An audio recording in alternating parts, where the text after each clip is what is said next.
6:14 in the morning. The first round didn't explode. It erased. The eastern barrier, the concrete, the rebar, and the man crouched behind it, gone in a single flash of fire. No one had time to scream. On the spine of Valen Ridge, 28 souls pressed themselves into the dirt. 90 guns were crawling down the northern slope. Reinforcements, 90 minutes out. Open ground in every direction. A killing field. A machine gun roared to life from an outcropping 200 meters away. It was about to sweep the left flank clean. Any snipers here? Anybody? Speak up, now. Silence on the left, silence on the right. Then, from the farthest corner of the supply position, beneath a collapsed shelf, a sound the latch of a hard-shell weapons case clicking open. Click. A hand pulled out something that had no business appearing on any logistics clerk's manifest. The fingers assembled it through the smoke, without a single hesitation. Hands that had done this in the dark, in the rain, with cold fingers. She looked up, her eyes calm enough to chill the blood. The most dangerous person on this ridge had been sitting right there. Every morning. For 14 days, and not one of them had ever asked her name. She didn't ask to be here. That was the first thing Cole Riggs noticed about Private Mara Voss. Not her face. Not her name. Not the way she sat at the far end of the mess table every single morning for 14 days without making eye contact with anyone. What he noticed was that she never asked for anything. Not better assignments. Not different hours. Not the kind of small accommodations that soldiers always asked for once they'd been somewhere long enough to feel comfortable asking. She showed up. She did her work. She disappeared back into the supply inventory like she'd never been there at all. 14 days at Valen Ridge. 28 soldiers. One logistics private who filed manifests, moved crates, and ate her powdered eggs alone. Nobody knew her name. Riggs barely did. He'd looked at her assignment sheet twice. Private Mara Voss. Temporary lateral transfer from a logistics unit. Duration unspecified. Skills listed as inventory management, supply chain coordination, and field equipment maintenance. Nothing unusual. Nothing worth a second look, and so he hadn't given her one. That was the thing about people who wanted to be invisible. They were very good at it, and the people around them were very good at cooperating, without knowing they were cooperating. The eye slides right past. The brain files it as background, as furniture, as part of the landscape that doesn't require attention because it has never demanded any. Mara Voss had spent 14 days being furniture. Riggs would spend a long time thinking about that afterward. About how the most dangerous person in his platoon had been sitting at the far end of the mess table every morning for 2 weeks, and he had looked right through her every single time. The morning of day 14 started the way. Bad mornings always start quickly. No warning shot. No distant rumble. Rolling in from the eastern ridgeline. No feeling in the gut that something was wrong. Just a sunrise. Orange and pale gold bleeding into the dust-colored sky above the ridge. The kind of sunrise that makes you think, for about 3 seconds, that today might be fine. It was 0644 when the first round hit. Not a warning round, not a ranging shot. The first round erased the eastern barrier. Concrete and rebar, and the man crouching behind it, gone. Private Jake Pruitt was checking his sidearm 8 feet away. The concussion threw him sideways before the sound even registered. He landed on his back, ears ringing the world underwater. The second round landed before anyone was fully on their feet. Cole Riggs was already moving. 11 years of Army had done something to his nervous system that couldn't be undone. He didn't decide to drop. His body just dropped. Hands finding dirt, face finding cover. The flat, compact shape of a man who has learned, not intellectually but physically, in the bones that the sky can start falling at any moment, and you need to already be down when it does. Contact east. Contact east perimeter. Get down. Get down. His voice cut through the ringing. Not loud. Controlled. The kind of command voice that doesn't rise in low pitch when things get worse, because rising doesn't help his thing, and he had learned that in year 2 and never forgotten it. The radio on his hip exploded with overlapping transmissions. Sergeant Foxtrot 2. We've got movement north slope. Infantry. At least a full company. How many? A pause. Not long. Long enough. A lot, Sergeant. Riggs low-crawled to what was left of the eastern barrier and looked. What he saw hit harder than the artillery. 3 enemy elements.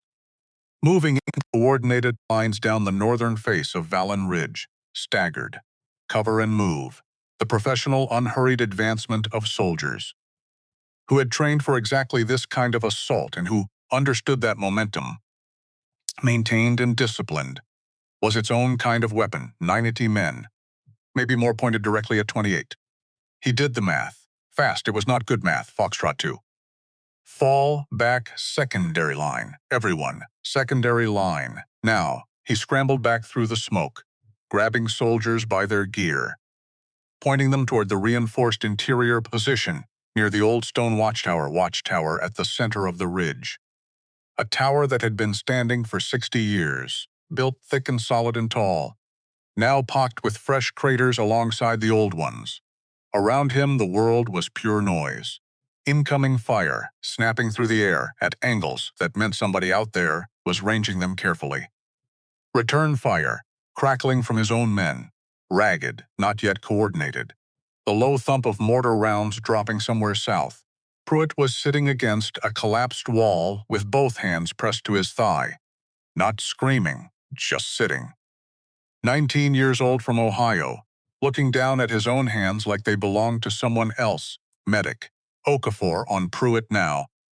Corporal Dana Okafor was already moving, already sliding in beside Pruitt without being called twice, already pulling her kit before she'd fully stopped moving, working with the quiet, focused efficiency of someone who understood that hesitation cost more than speed and had made her peace with that a long time ago. Riggs kept moving, 26 functional soldiers.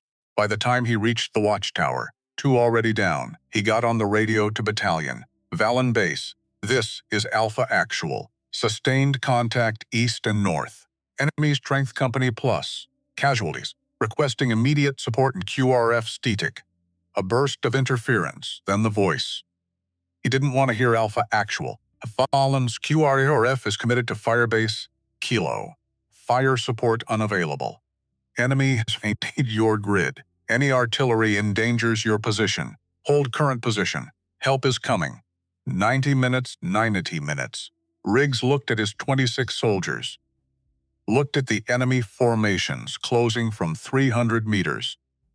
Looked at the ground between his position and anywhere else worth going. Open ground everywhere. A killing field in every direction. 90 minutes might as well have been 90 years. All right, he said it calmly. Steadier than he felt. Everyone find a position. Conserve ammunition. Shoot what you can hit. Sergeant First Class Wade Teller appeared at his shoulder. Teller was 42 years old, built like a man who had been carrying heavy things his entire life, and had made peace with that. He had the particular expression he wore when he'd already identified the problem, and was waiting for Riggs to catch up. Coal. Machine gun nest. Outcropping at 200 meters. They walk that thing across our line. We have a real problem. I see it. We need a sniper, I know. Riggs looked at his platoon. Infantry soldiers, a vehicle crew chief whose vehicle had been the first casualty of the morning, 2 medics, a communications sergeant. And somewhere in the back of the position, filed under logistics, temporary assignment, week 2, who had spent 14 days making herself invisible. He shouted it into the smoke and noise without expecting much. Any snipers here? Anybody. Any training, any qualification. Speak up right now. Silence from the left. Silence from the right. Teller shook his head. From Pruitt. Propped against the wall with Okafor, working on his leg, nothing. From the 24 other soldiers crouched in their positions, not one voice. And then, from the back corner of the supply position, from beneath what had been a storage shelf before the second artillery round partially collapsed it, a sound, not a voice, not words. The sound of a hard-shell equipment case unlatching. Riggs turned. Mara Voss was on one knee. She had pulled the case from beneath the rubble.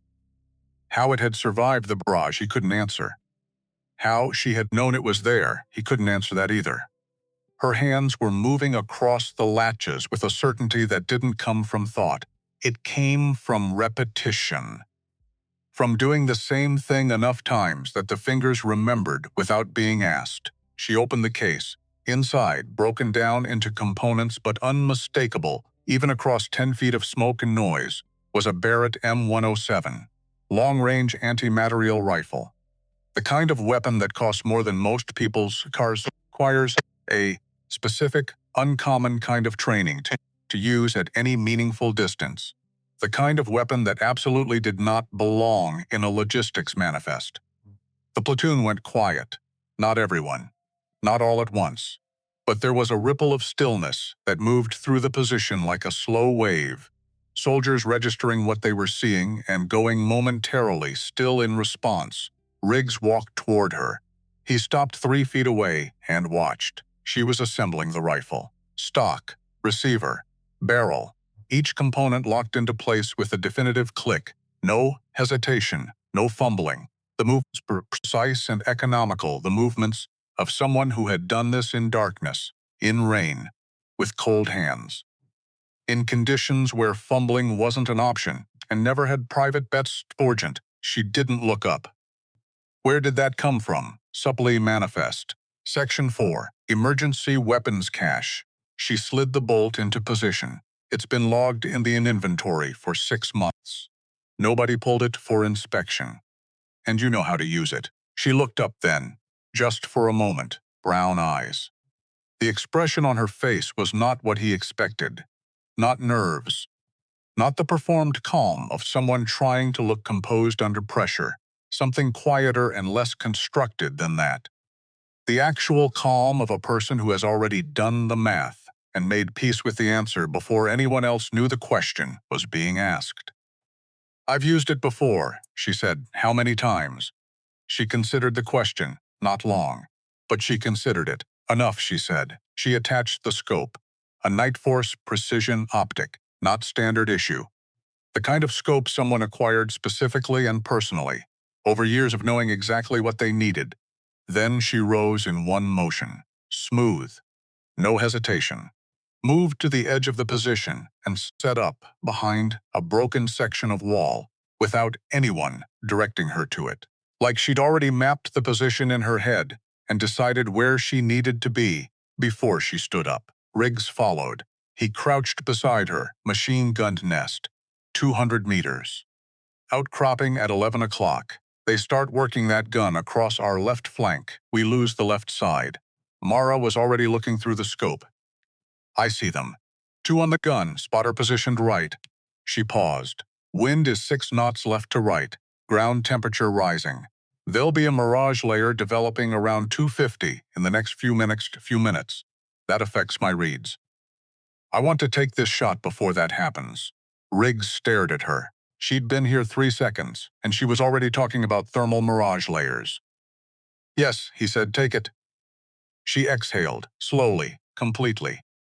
Her body went still in a way that human bodies aren't usually still. The fidgeting stopped, the micro-movements stopped. The kind of physical control that takes years to develop, and most people never achieve at all, not even athletes, because this wasn't about strength or flexibility. It was about the deliberate, practiced suspension of everything that makes a body human and busy and alive. Her breathing slowed. Her trigger finger rested against the guard. And then, with a single controlled exhale, she squeezed. The Barrett fired. The sound was enormous. A flat, hard crack that didn't echo so much as shove.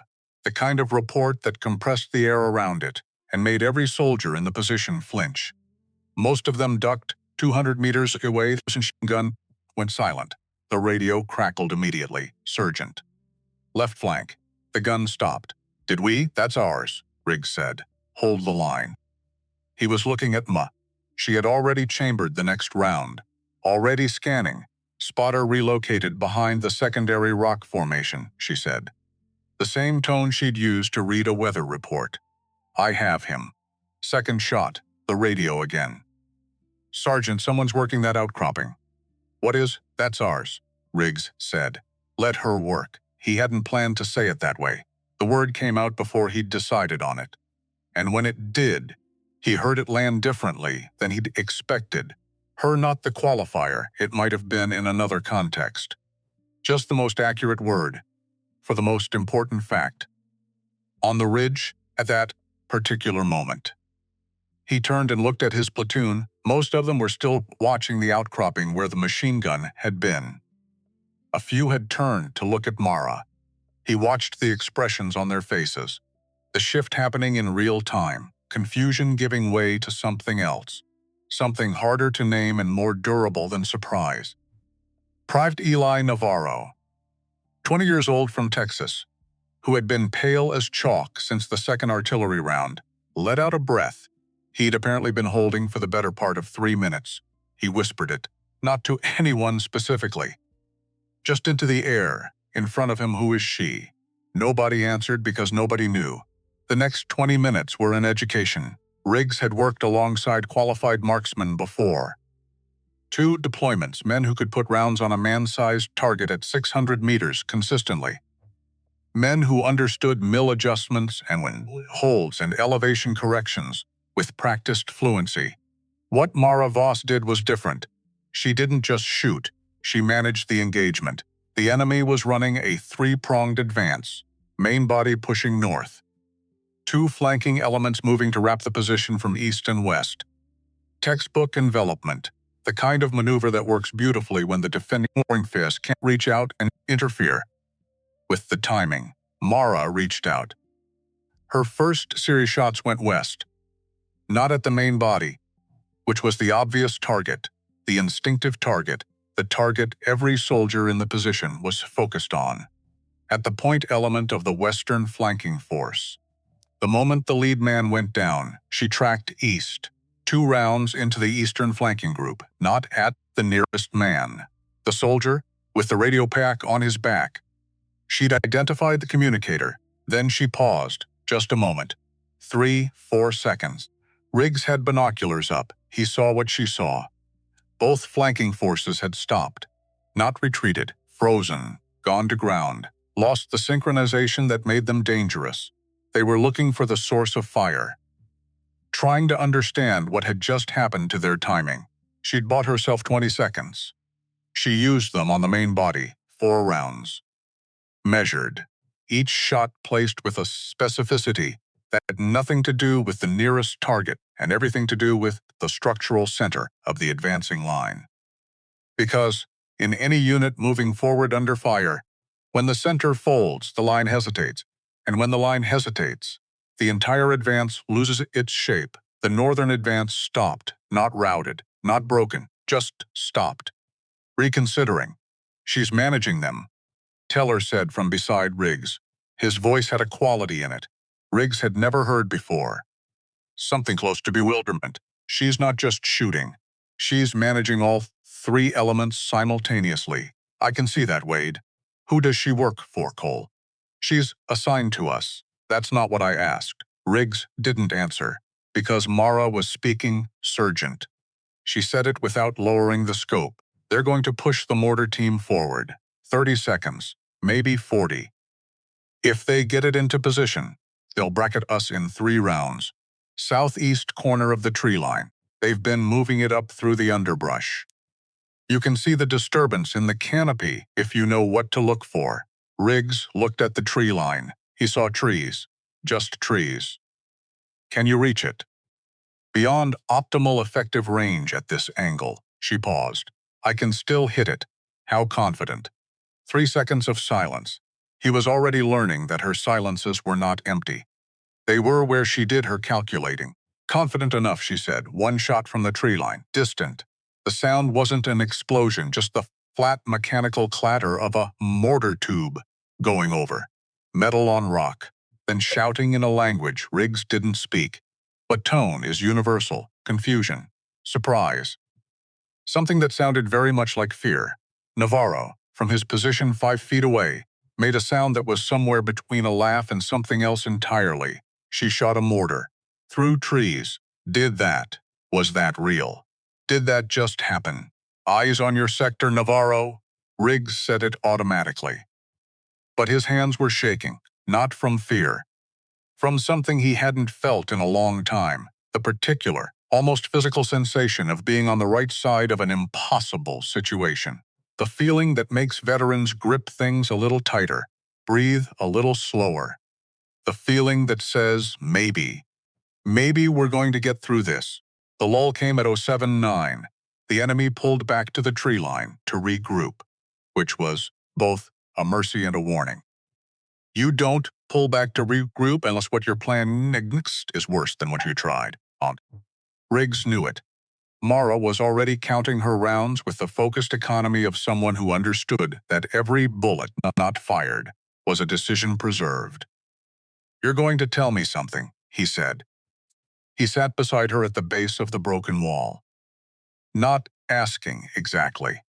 She didn't look up from the ammunition check. What do you want to know? Everything. That's a broad request. Start with the fact that you're a logistics specialist who just shot a mortar tube through 100 meters of tree cover with a rifle that's worth more than my car. She was quiet for a moment. The kind of quiet that has weight. The rifle is mine, she said. That rifle is not personal equipment. It is now. She checked the last round. Noits. Seated it. Set the magazine aside. The logistics assignment was cover. I was between postings. Cover for what? She looked at him then. The calm in her eyes hadn't changed. Same temperature it had been when she assembled the rifle. The same quality of steadiness he'd first noticed. And that he now understood was not a mood. It was a condition. Something she lived inside constantly. Cold line, she said. The word landed with weight. Riggs had heard of cold line the way most soldiers had heard of it. Obliquely. Secondhand. The kind of program mentioned in careful voices and then not mentioned again, because of the alternative, that it was real, that it was operational, that people like Mara Voss existed and walked around looking like logistics clerks, was uncomfortable to hold for very long. Special operations, deep cover, long-range interdiction. The kind of work that never appeared in after-action reports because it was never officially assigned. Cold line was disbanded. Cold line was, he said, programs are disbanded. She picked up the rifle. Training isn't. He stared at her. How long? 7 years active. She put her eye back to the scope. 2 years in the gray zone after that. Logistics is good cover. Nobody looks at the supply clerk. Nobody looks at the supply clerk. He said it slowly. Like he was testing the weight of it. Until now, he almost laughed. He couldn't stop the almost.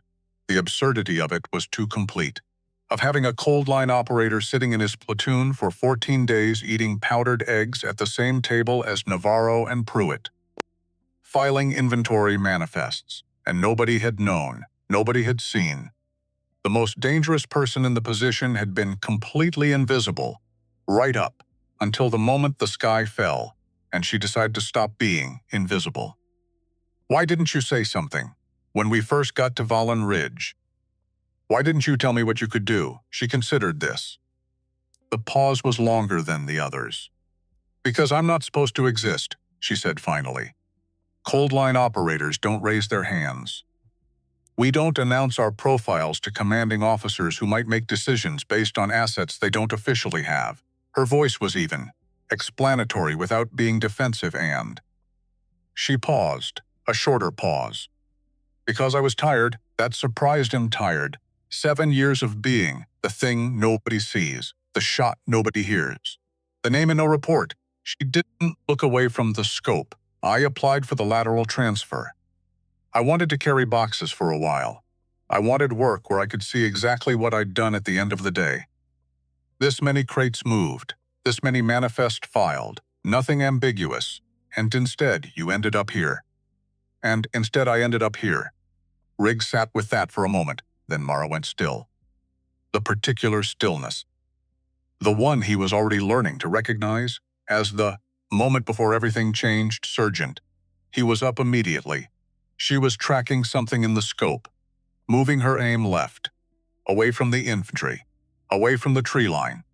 Tracking to something further back, higher on the slope, Riggs raised his binoculars, found what she was looking at, a figure on a rocky ledge above the main formation, 270 meters out. Radio equipment, the forward artillery observer. The man coordinating the timing of everything. Next barrage, the infantry advance, the armor that was becoming visible at the tree line edge. If that man kept working,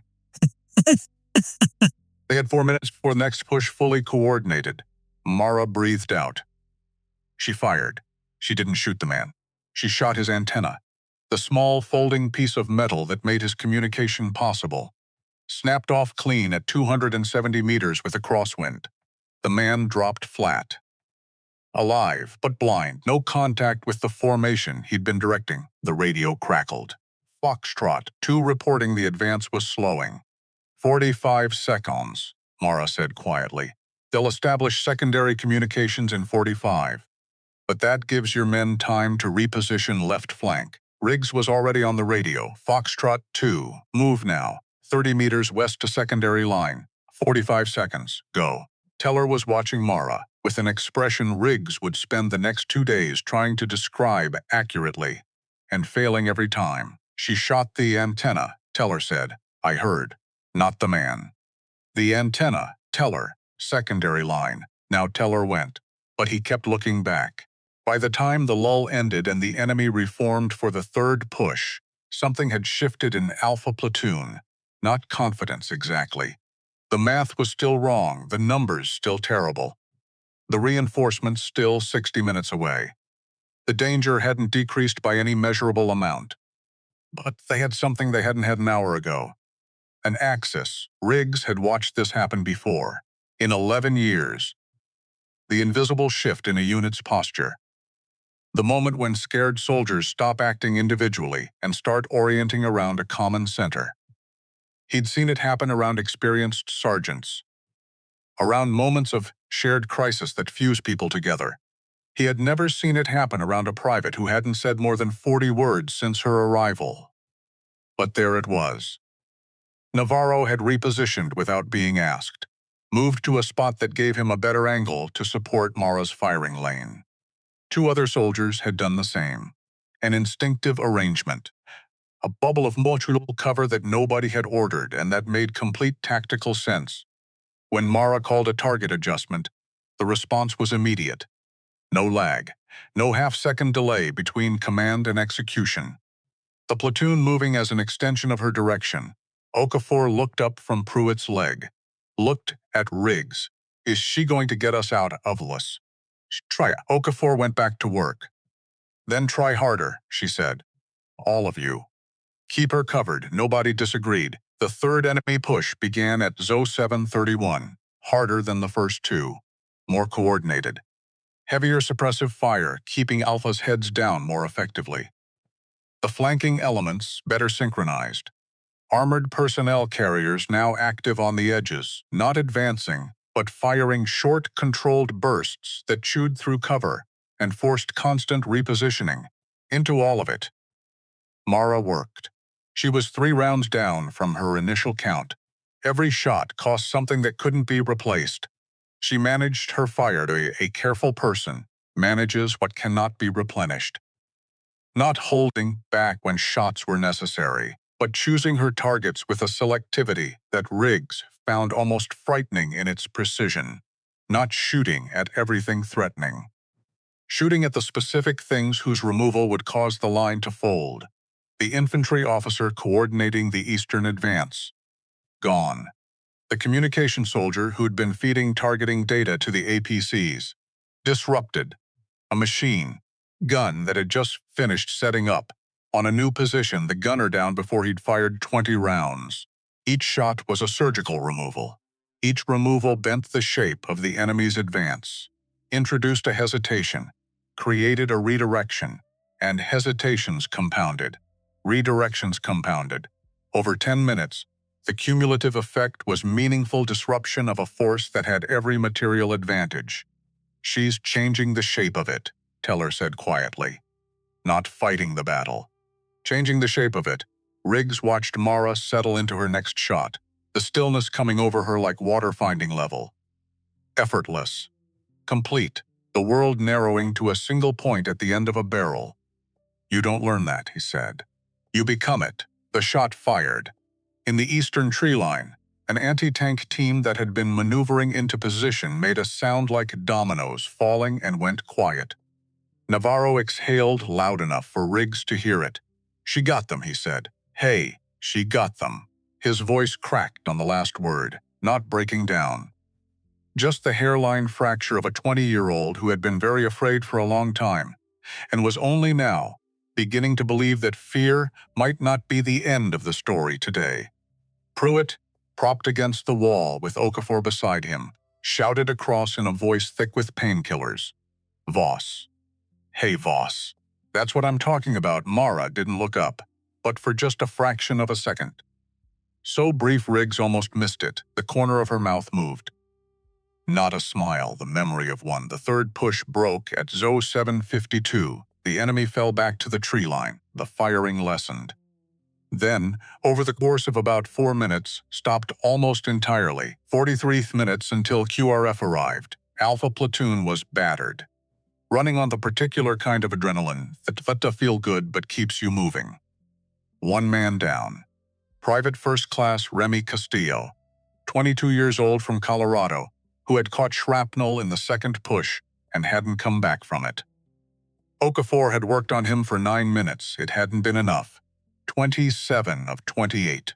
Riggs looked at the number and felt it the way you feel a burn, not immediately, as it spreads and registers and keeps spreading. He filed Remy Castillo's name in the place where names like that go. The place every long-serving NCO has. The place no one talks about. And he forced himself back to the present because the present still needed him. Mara was already reloading, counting rounds with the focused economy of someone who had already moved on to preparing for it. The next push before the last one had fully ended, Voss, he said. She looked up. "Are you all right?" The question surprised her. He could see it. The fractional pause. The small recalibration of someone who hadn't expected to be asked. "Yes." "Are you actually all right, or are you giving me the operator answer?" Another pause. Longer. "My left shoulder has been compensating for my dominant arm since round 40, 43, pre-existing strain. It's manageable." How manageable? Enough. He recognized the word. He was already learning it as something specific to her. Not defiance, not recklessness. The absolute prioritization of the mission over personal cost in a way that was either admirable or deeply concerning. Probably both. "When this is over," he said, "you and I are going to have a longer conversation." She looked at him steadily. She said, "I'd like that." Something in the way she said it. The quietness of it. The absence of the operational terseness she'd been wearing like armor all morning. Riggs realized she wasn't just agreeing to a debrief. She was agreeing to something that required more than operational precision. Something that required being a person. The radio crackled. "Alpha. Actual, this is Eagle 1. Visual on Valen Ridge. What's your status?" Riggs grabbed the handset. 1. Actual. Holding 27. Position contested.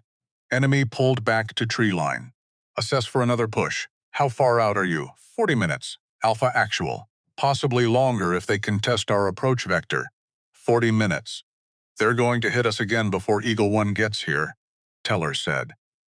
I know, and the tower. Pointed at the old stone watchtower at the center of their position. One side had partially collapsed in the barrage. The eastern wall sheared away, interior exposed. Structural integrity, a question nobody wanted to answer out loud. If someone was up there, they'd have line of sight across the battlefield, could direct fire, could work with Eagle 1 on approach coordination, could put rounds on targets before they even reached effective range. The tower is compromised. The bottom is. The upper section is still standing. Riggs looked at the tower. It was a death trap. The missing wall meant complete exposure to the east.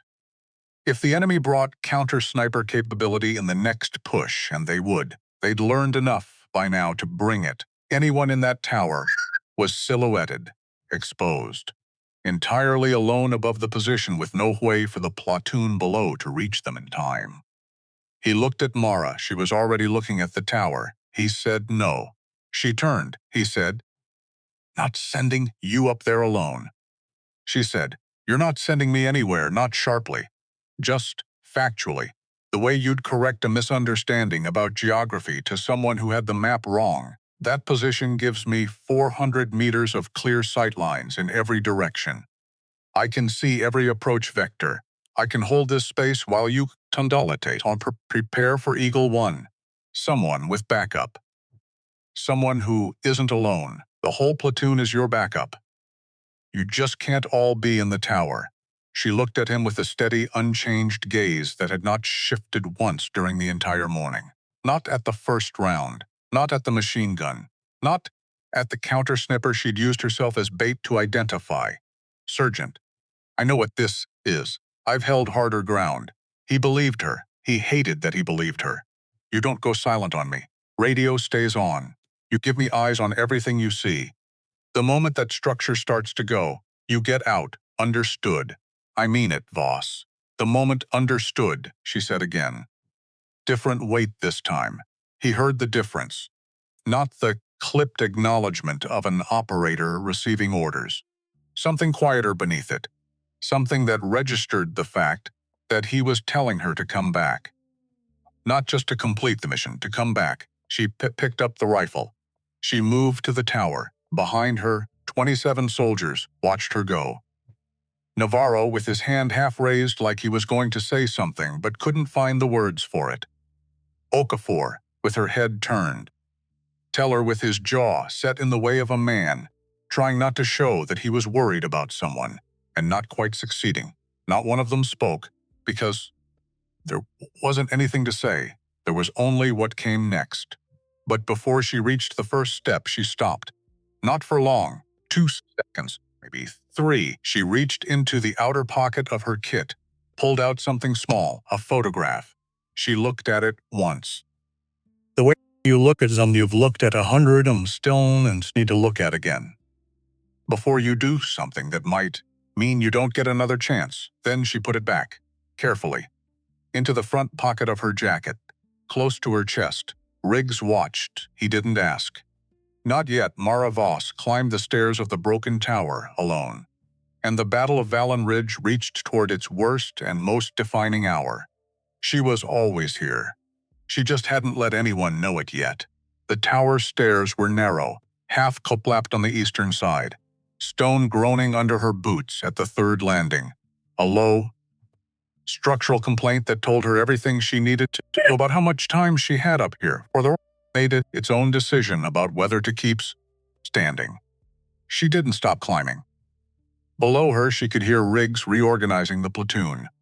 His voice controlled, specific. The kind of command voice that doesn't rise when things get worse. She'd noticed that about him in the first hour. Not the loudest man on the ridge, the steadiest. In her experience, steady outlasted loud every single time, no exceptions. Not once in 7 years. She reached the upper platform. The eastern wall was gone. Not damaged. Not partially standing. Gone. The artillery had reached in and peeled it away clean, the way you'd tear a page from a book. The floor held, mostly, with one section of the northeast corner, cracked through and sagging in a way that meant stay left, stay south, and don't test the obvious. 4 seconds to assess. She got to work. Prone behind the southern parapet, Barrett extended, scope to her eye. The world through the night force was a different world. Compressed distances, magnified details. The battlefield rendered in the particular clarity that made everything look both closer and somehow more real than the naked eye could manage. She could read individual faces at 300 meters, could see the color of a man's eyes at 200 if the light was right. Right. Now what she saw was the enemy reform. And they were smarter this time. She'd give them that. Whoever was commanding the fourth wave had watched the first 3 fail and drawn the right conclusions. They had a sniper, a serious one. The standard advance wasn't working, so they were adapting, splitting elements. Smaller groups, faster movement. Harder to track sequentially when each one required independent calculation. She keyed the radio, Sergeant. 4 elements this time, not 3. They've split the western flank. Smaller groups, faster movement. Riggs came back immediately. How long? 6 minutes, maybe 7. She was already scanning for the thing she'd looked for first when she cleared the tower approach. High ground, angles. The positions a counter-sniper team would choose if they knew what they were doing. She found 2 candidates. One was almost certainly just a spotter.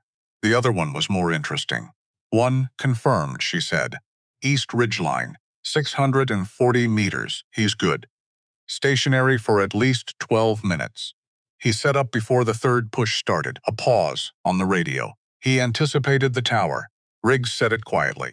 His commander anticipated someone would use it. It's the obvious position. She tracked the far ridgeline. Let her breathing slow. He doesn't know it's me yet. Does that matter? She considered the geometry of the problem. A counter-snipper at 640. Prone. Probably in a hide she couldn't fully see. Anticipating that whoever came up these stairs would be a trained shooter. He'd be waiting for her to announce herself. Waiting for the muzzle flash. The parapet edge. The sight line. He was waiting for her to fire first. It matters, she said, because I'm going to let him think he has me first. Silence on the radio.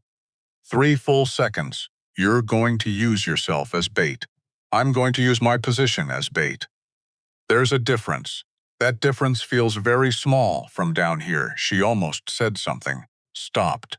Started again. Sergeant. I've done this before. How many times? Enough times that I'm still here to tell you about it. He exhaled. She heard it through the radio, not defeat. The sound of a man accepting a situation he cannot control, because the person he'd need to stop is more qualified than he is to make this particular call. You have full suppressive support the moment you call it. Everyone available understood. Don't fire until I call it. If you fire early, he goes to cover and I lose the shot. She set the radio to receive only. Went back to the scopes of 7 boat 41. The enemy was moving. She tracked all 4 elements simultaneously. The reformed western flank, the 2-pronged eastern approach, the main body advancing under heavier suppressive fire than any previous push, more volume, designed to keep Alpha's heads down, give the infantry the cover to close distance. They were committing more this time, which meant someone had decided this push finished it. She noted all of it, made her choices.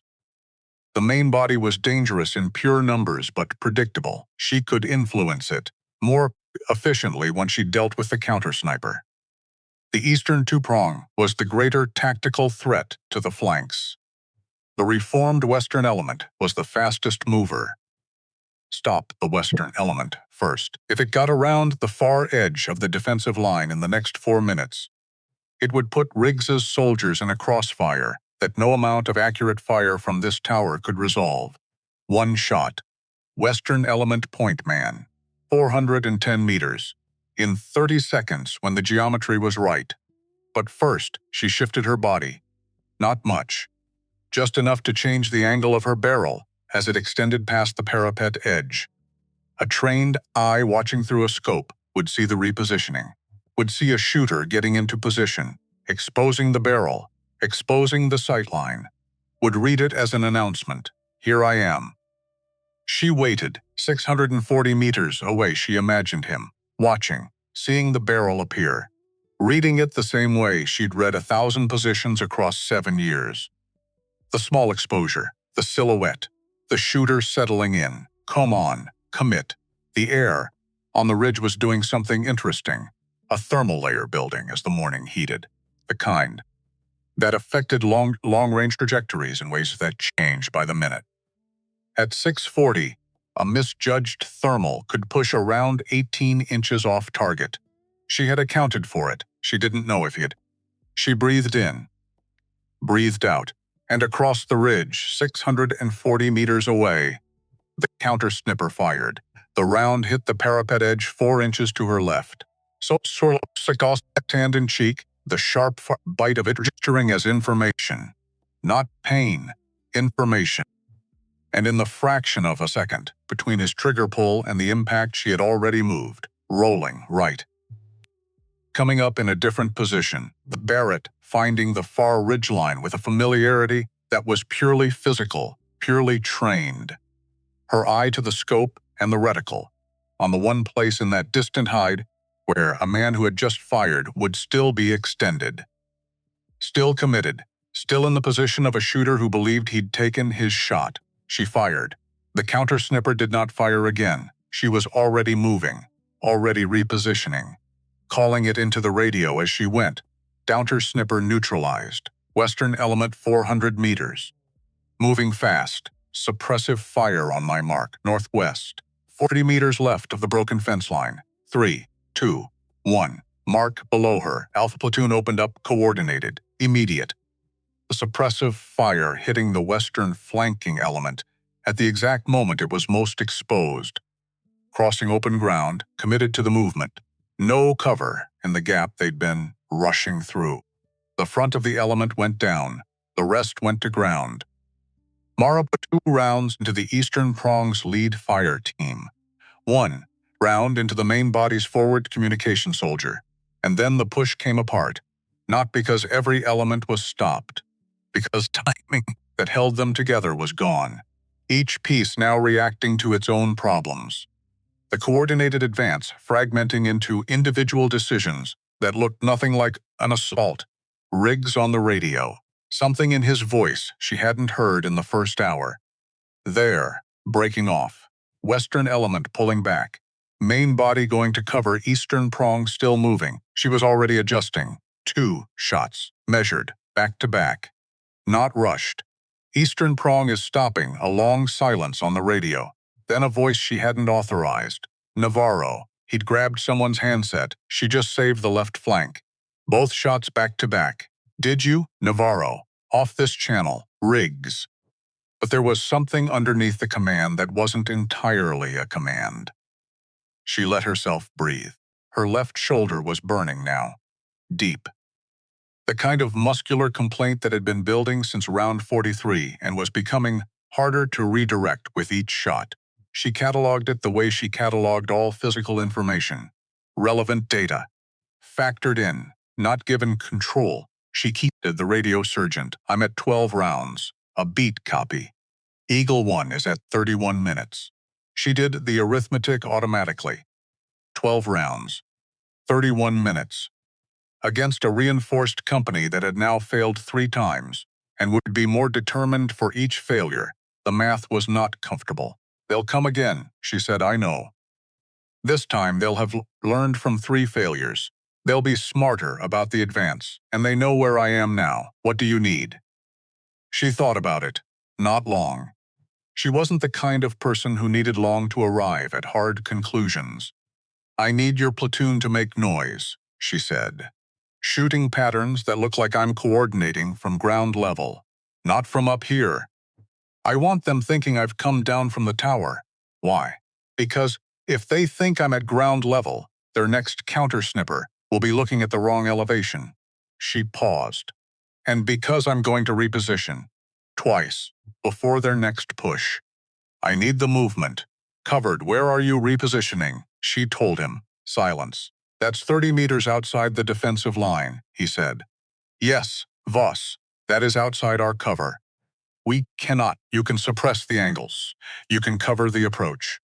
You won't be able to reach me once I'm in position. But that's all right. She kept her voice even. Inside the line, I'm predictable.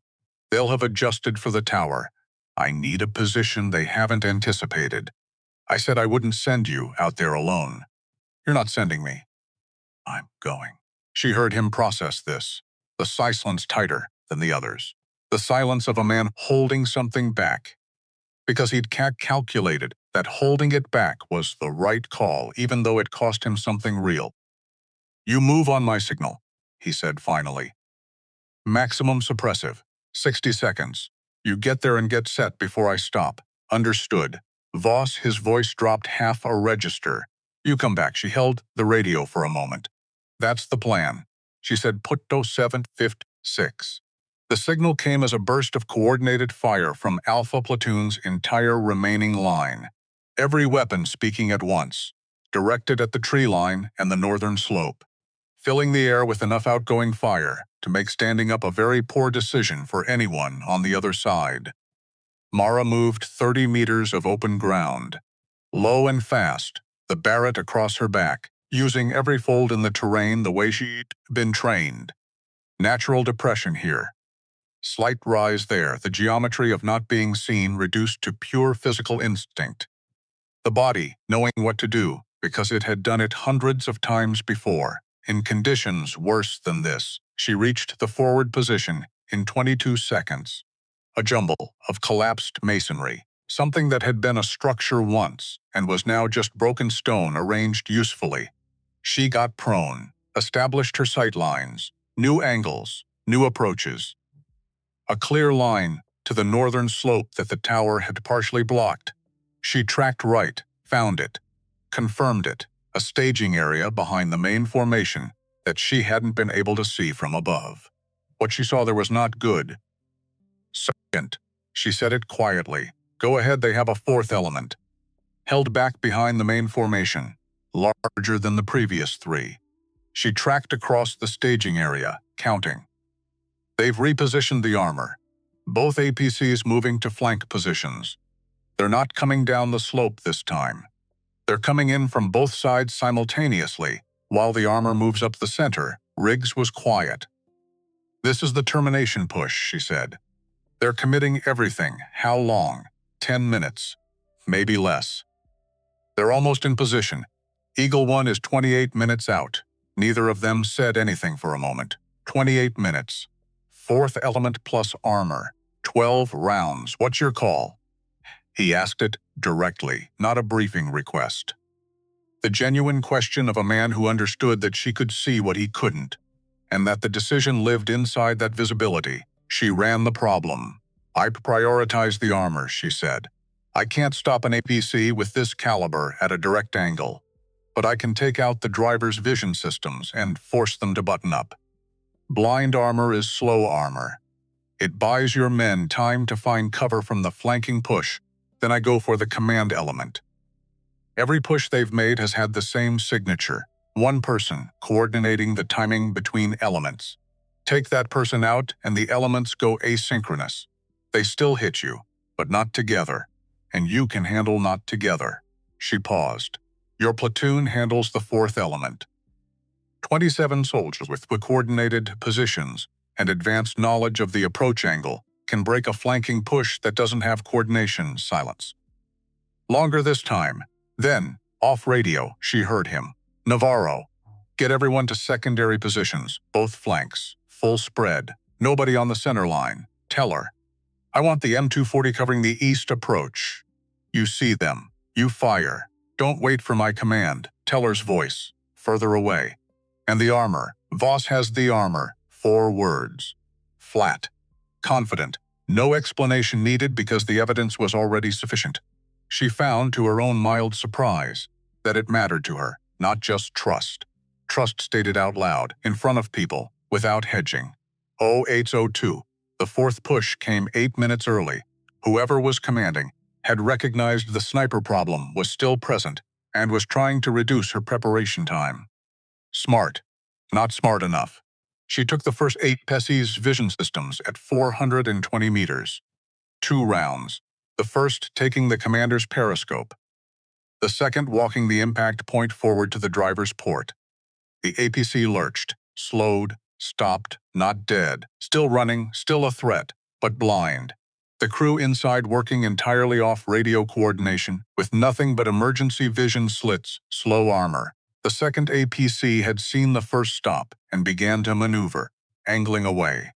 Presenting a harder target profile, she let it maneuver because the maneuvering took it off its approach line, off the east flank. The infantry on the east had lost their armored support and would feel that within 30 seconds. Sergeant. Eastern flank APC has broken off. The infantry on the east just lost their armor. They'll know it soon. Tell her. Riggs's voice, commanding channel 1. She pivoted to the command element. She'd been building a mental file on the enemy commander for 40 minutes, tracking the moments when the three elements reoriented, when they adjusted to her fire, when the timing of their movements changed in response to new information.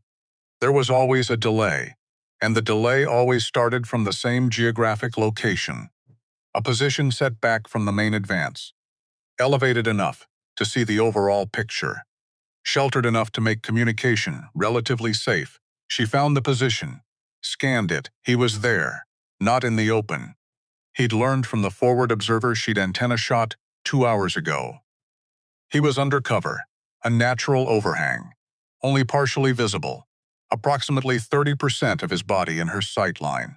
A target window maybe 4 inches wide at this range and angle. 11 rounds remaining. She did not rush. She breathed, felt the shoulder complain, redirected the feedback, not ignored, just redirected, data acknowledged and filed. The shoulder existing as a fact that did not get to make the decision here. She felt the thermal layer doing something at this angle that it hadn't done from the tower. Made a half-mil adjustment she could feel in her fingers before she consciously computed it. She fired. The enemy push lost its timing within 90 seconds, didn't stop. The elements were still moving, still dangerous, still closing on Alpha's position. But the synchronization was gone, the eastern prong arriving 30 seconds before the western, the main body lagging behind both. The APCs disconnected from the infantry's rhythm. What had been a coordinated termination push gave 3 separate problems happening near each other. Alpha Platoon's line held. Not easily, not cleanly. Riggs' voice on the radio clipped and fast, issuing adjustments in real time. She could hear the firefight below as a physical thing, the volume of it, the intensity. The particular quality of incoming fire at close range, with serious intent. She heard Teller shouting. She heard Navarro, who should have been terrified, who had been terrified for the better part of 2 hours, calling a target adjustment. For the man beside him, with a steadiness that meant the morning had changed something in him permanently and irreversibly. She kept working 9 rounds. The western flank's second element pushing through a gap. Riggs had left thin. 7 rounds. A rocket team setting up on the near tree line edge. The backblast signature giving their position away before they'd fired a single round. 5 rounds. Methodical. Deliberate. Each one placed where it would bend the most momentum by the most seconds. Ho 8-7, Eagle 1. This is Alpha Actual. Enemy engaged, assault ongoing. What is your ETA, Alpha Actual? Eagle 1, 16 minutes. Coming in hot from the northwest. 16 minutes, 5 rounds. Voss Riggs. West in element has pulled back. East is still pushing. Machine gun set up at 70 meters. They moved it up under the assault, 70 meters. Too close. The angle was wrong from her position. She'd need to expose herself completely to take the shot. I don't have the angle, she said. I know.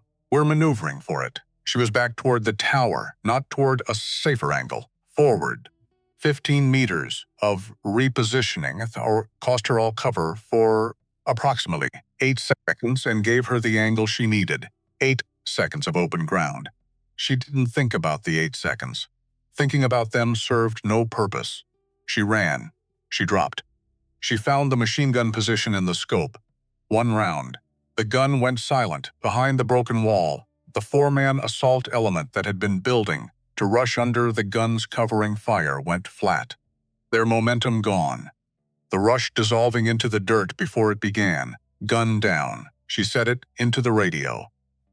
Riggs said something she didn't immediately hear, because the tower behind her made the sound she'd been expecting since she first climbed its stairs. The long, low, catastrophic groan of weight, redistributing through compromised stone. The sound of a structure having a final conversation with its own foundation. She looked back. The upper platform she'd been firing from 20 minutes ago tilted, hesitated, and then the south wall gave way. The whole upper section came down, somehow both sudden and slow. The way catastrophic things often are. She had 4 rounds left. She was on open ground. The assault element was flat, but the overall push was still alive, pressing on 3 sides. And Riggs's 27 soldiers were holding by the force of their will, and not much else. 14 minutes until Eagle 1. She keyed the radio. Sergeant, towers down. I'm forward of the line. 4 rounds. I can see the enemy's remaining command structure from here. Tell me where you need them most. A pause longer than the others. When Riggs spoke, his voice was controlled and very quiet and carried something she recognized. The sound of a man making himself choose between 2 things he didn't want to choose between. Northeast corner. Mortar team just set up. 2 rounds and they bracket us. Armor walks straight in. She was already adjusting for the mortar team. After that shot you get back inside the line. He said it carefully. I don't care how you do it. You get back inside. I hear you, she said. That's not the same as agreeing. She fired. The mortar team did not fire. She was already up. Moving low and fast. Burning the last of the morning's physical reserves across 30 meters of open ground that felt like 300.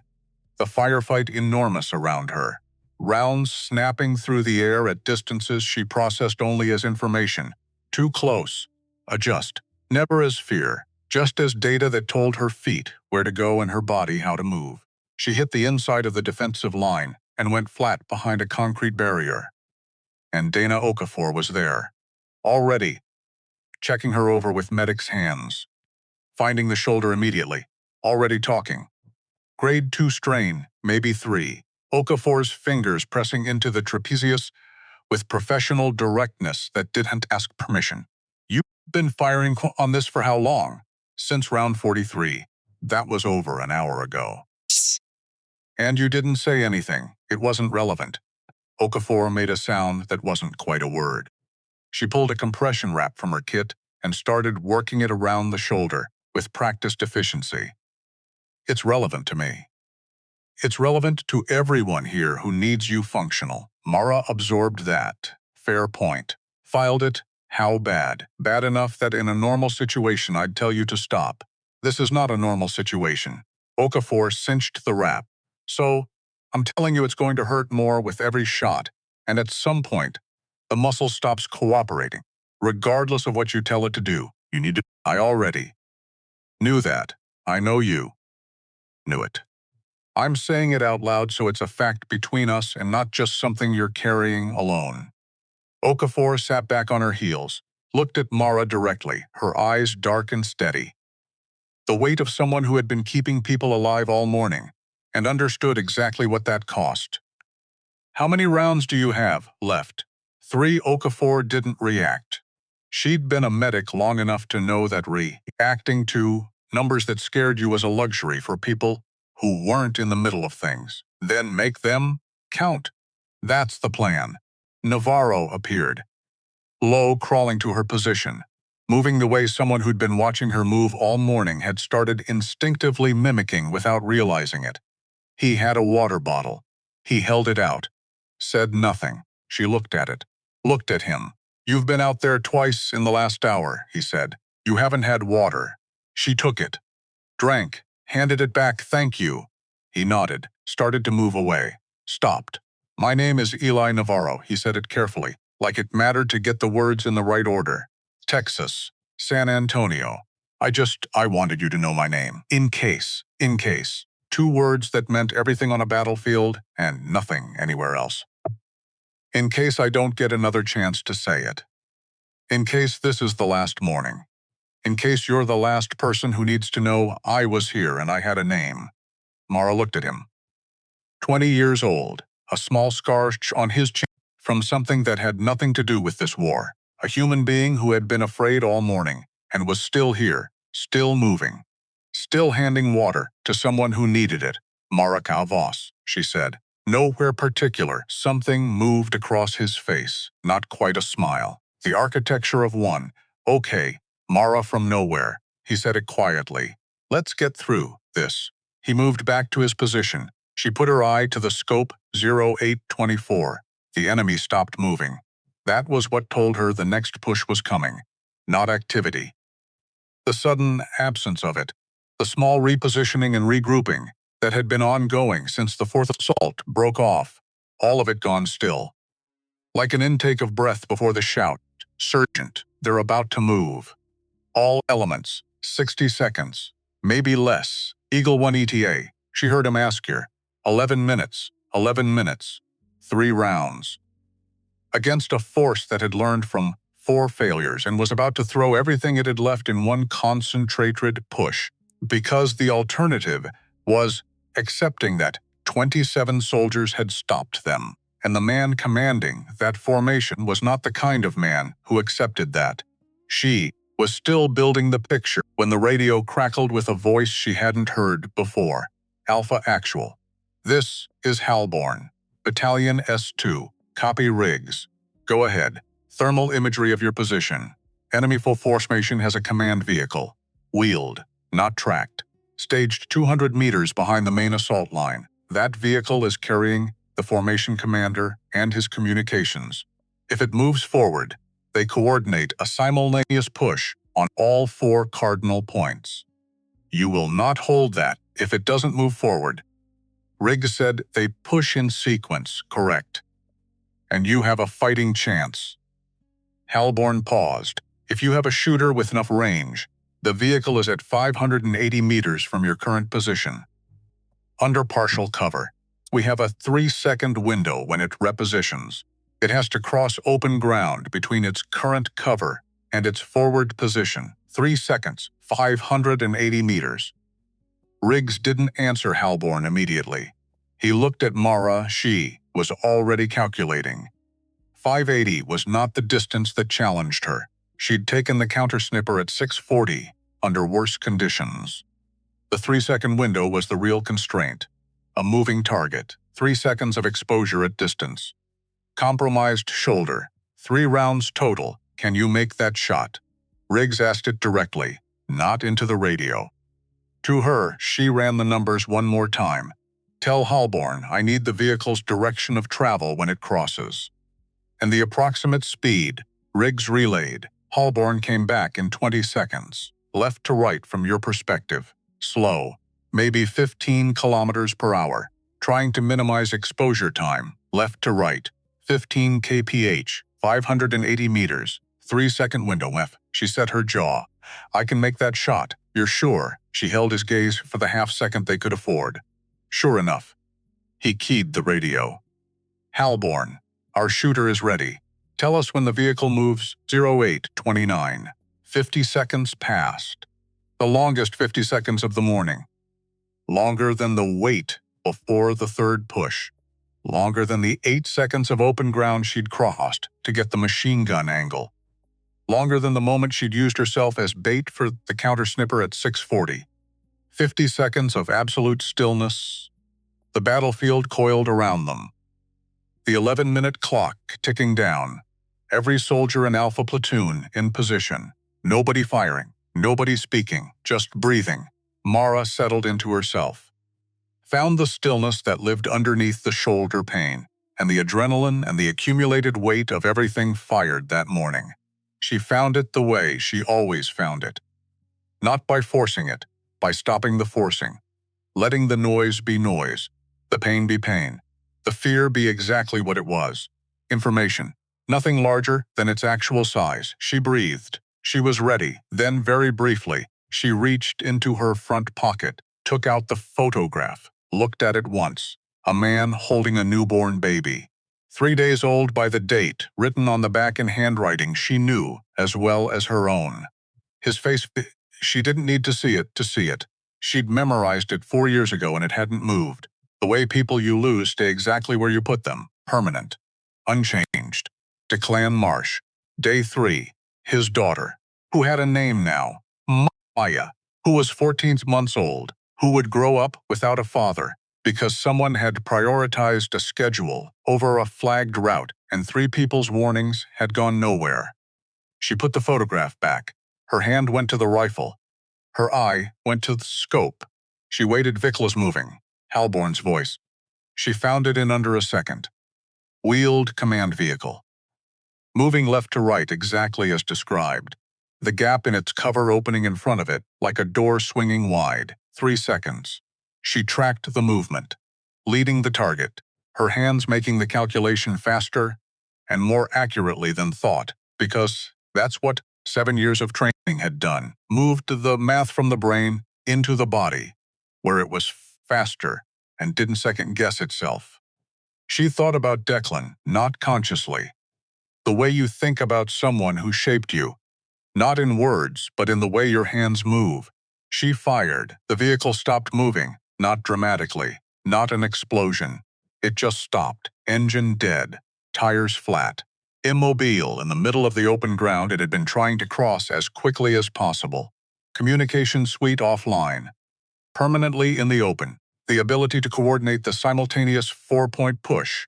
Gone. A single round. 580 meters. Moving target. 3-second window. Hallborn's voice. 3 full seconds of silence, then. Confirmed hit. Vehicle is stopped. Alpha Actual, you have a shooter. Riggs said nothing for a moment. Mara lowered the rifle slightly, checked the shoulder. Checked the round count. 2 rounds the enemy pushed anyway. Of course they did. The formation commander was stopped but not gone. The elements were still in position. The intent was still alive. An army doesn't stop because one vehicle is disabled. What it lost was timing. What it lost was small, simultaneous 4-point push that would have overwhelmed Alpha's spread-thin defensive line. What came instead was 3 elements moving hard, moving angry, but moving at slightly different moments. The eastern element 30 seconds ahead of the western, the main body 40 seconds behind both. 30 seconds. In a firefight, 30 seconds is a lifetime. Teller, eastern element now. The M240 opened up. Mara scanned the main body's advance. Found the new command structure. Someone had stepped up from the stopped vehicle. Someone trying to re-establish coordination. A figure moving too purposefully for a regular infantryman found him. 11 seconds. She fired. 1 round remaining. The main body slowed. Not stopped. Too much momentum for a single loss to stop it entirely. But it slowed. And slowing meant it hit Alpha's line 45 seconds after the eastern element, instead of simultaneously. The eastern element hit first. Alpha absorbed it the way a wall absorbs a wave. Not cleanly, not without damage. Teller took a round through his left forearm that he didn't mention for 4 minutes, because he was too busy directing fire. Navarro took a hit to his body armor that spun him sideways and knocked the breath out of him completely. 2 other soldiers grazed.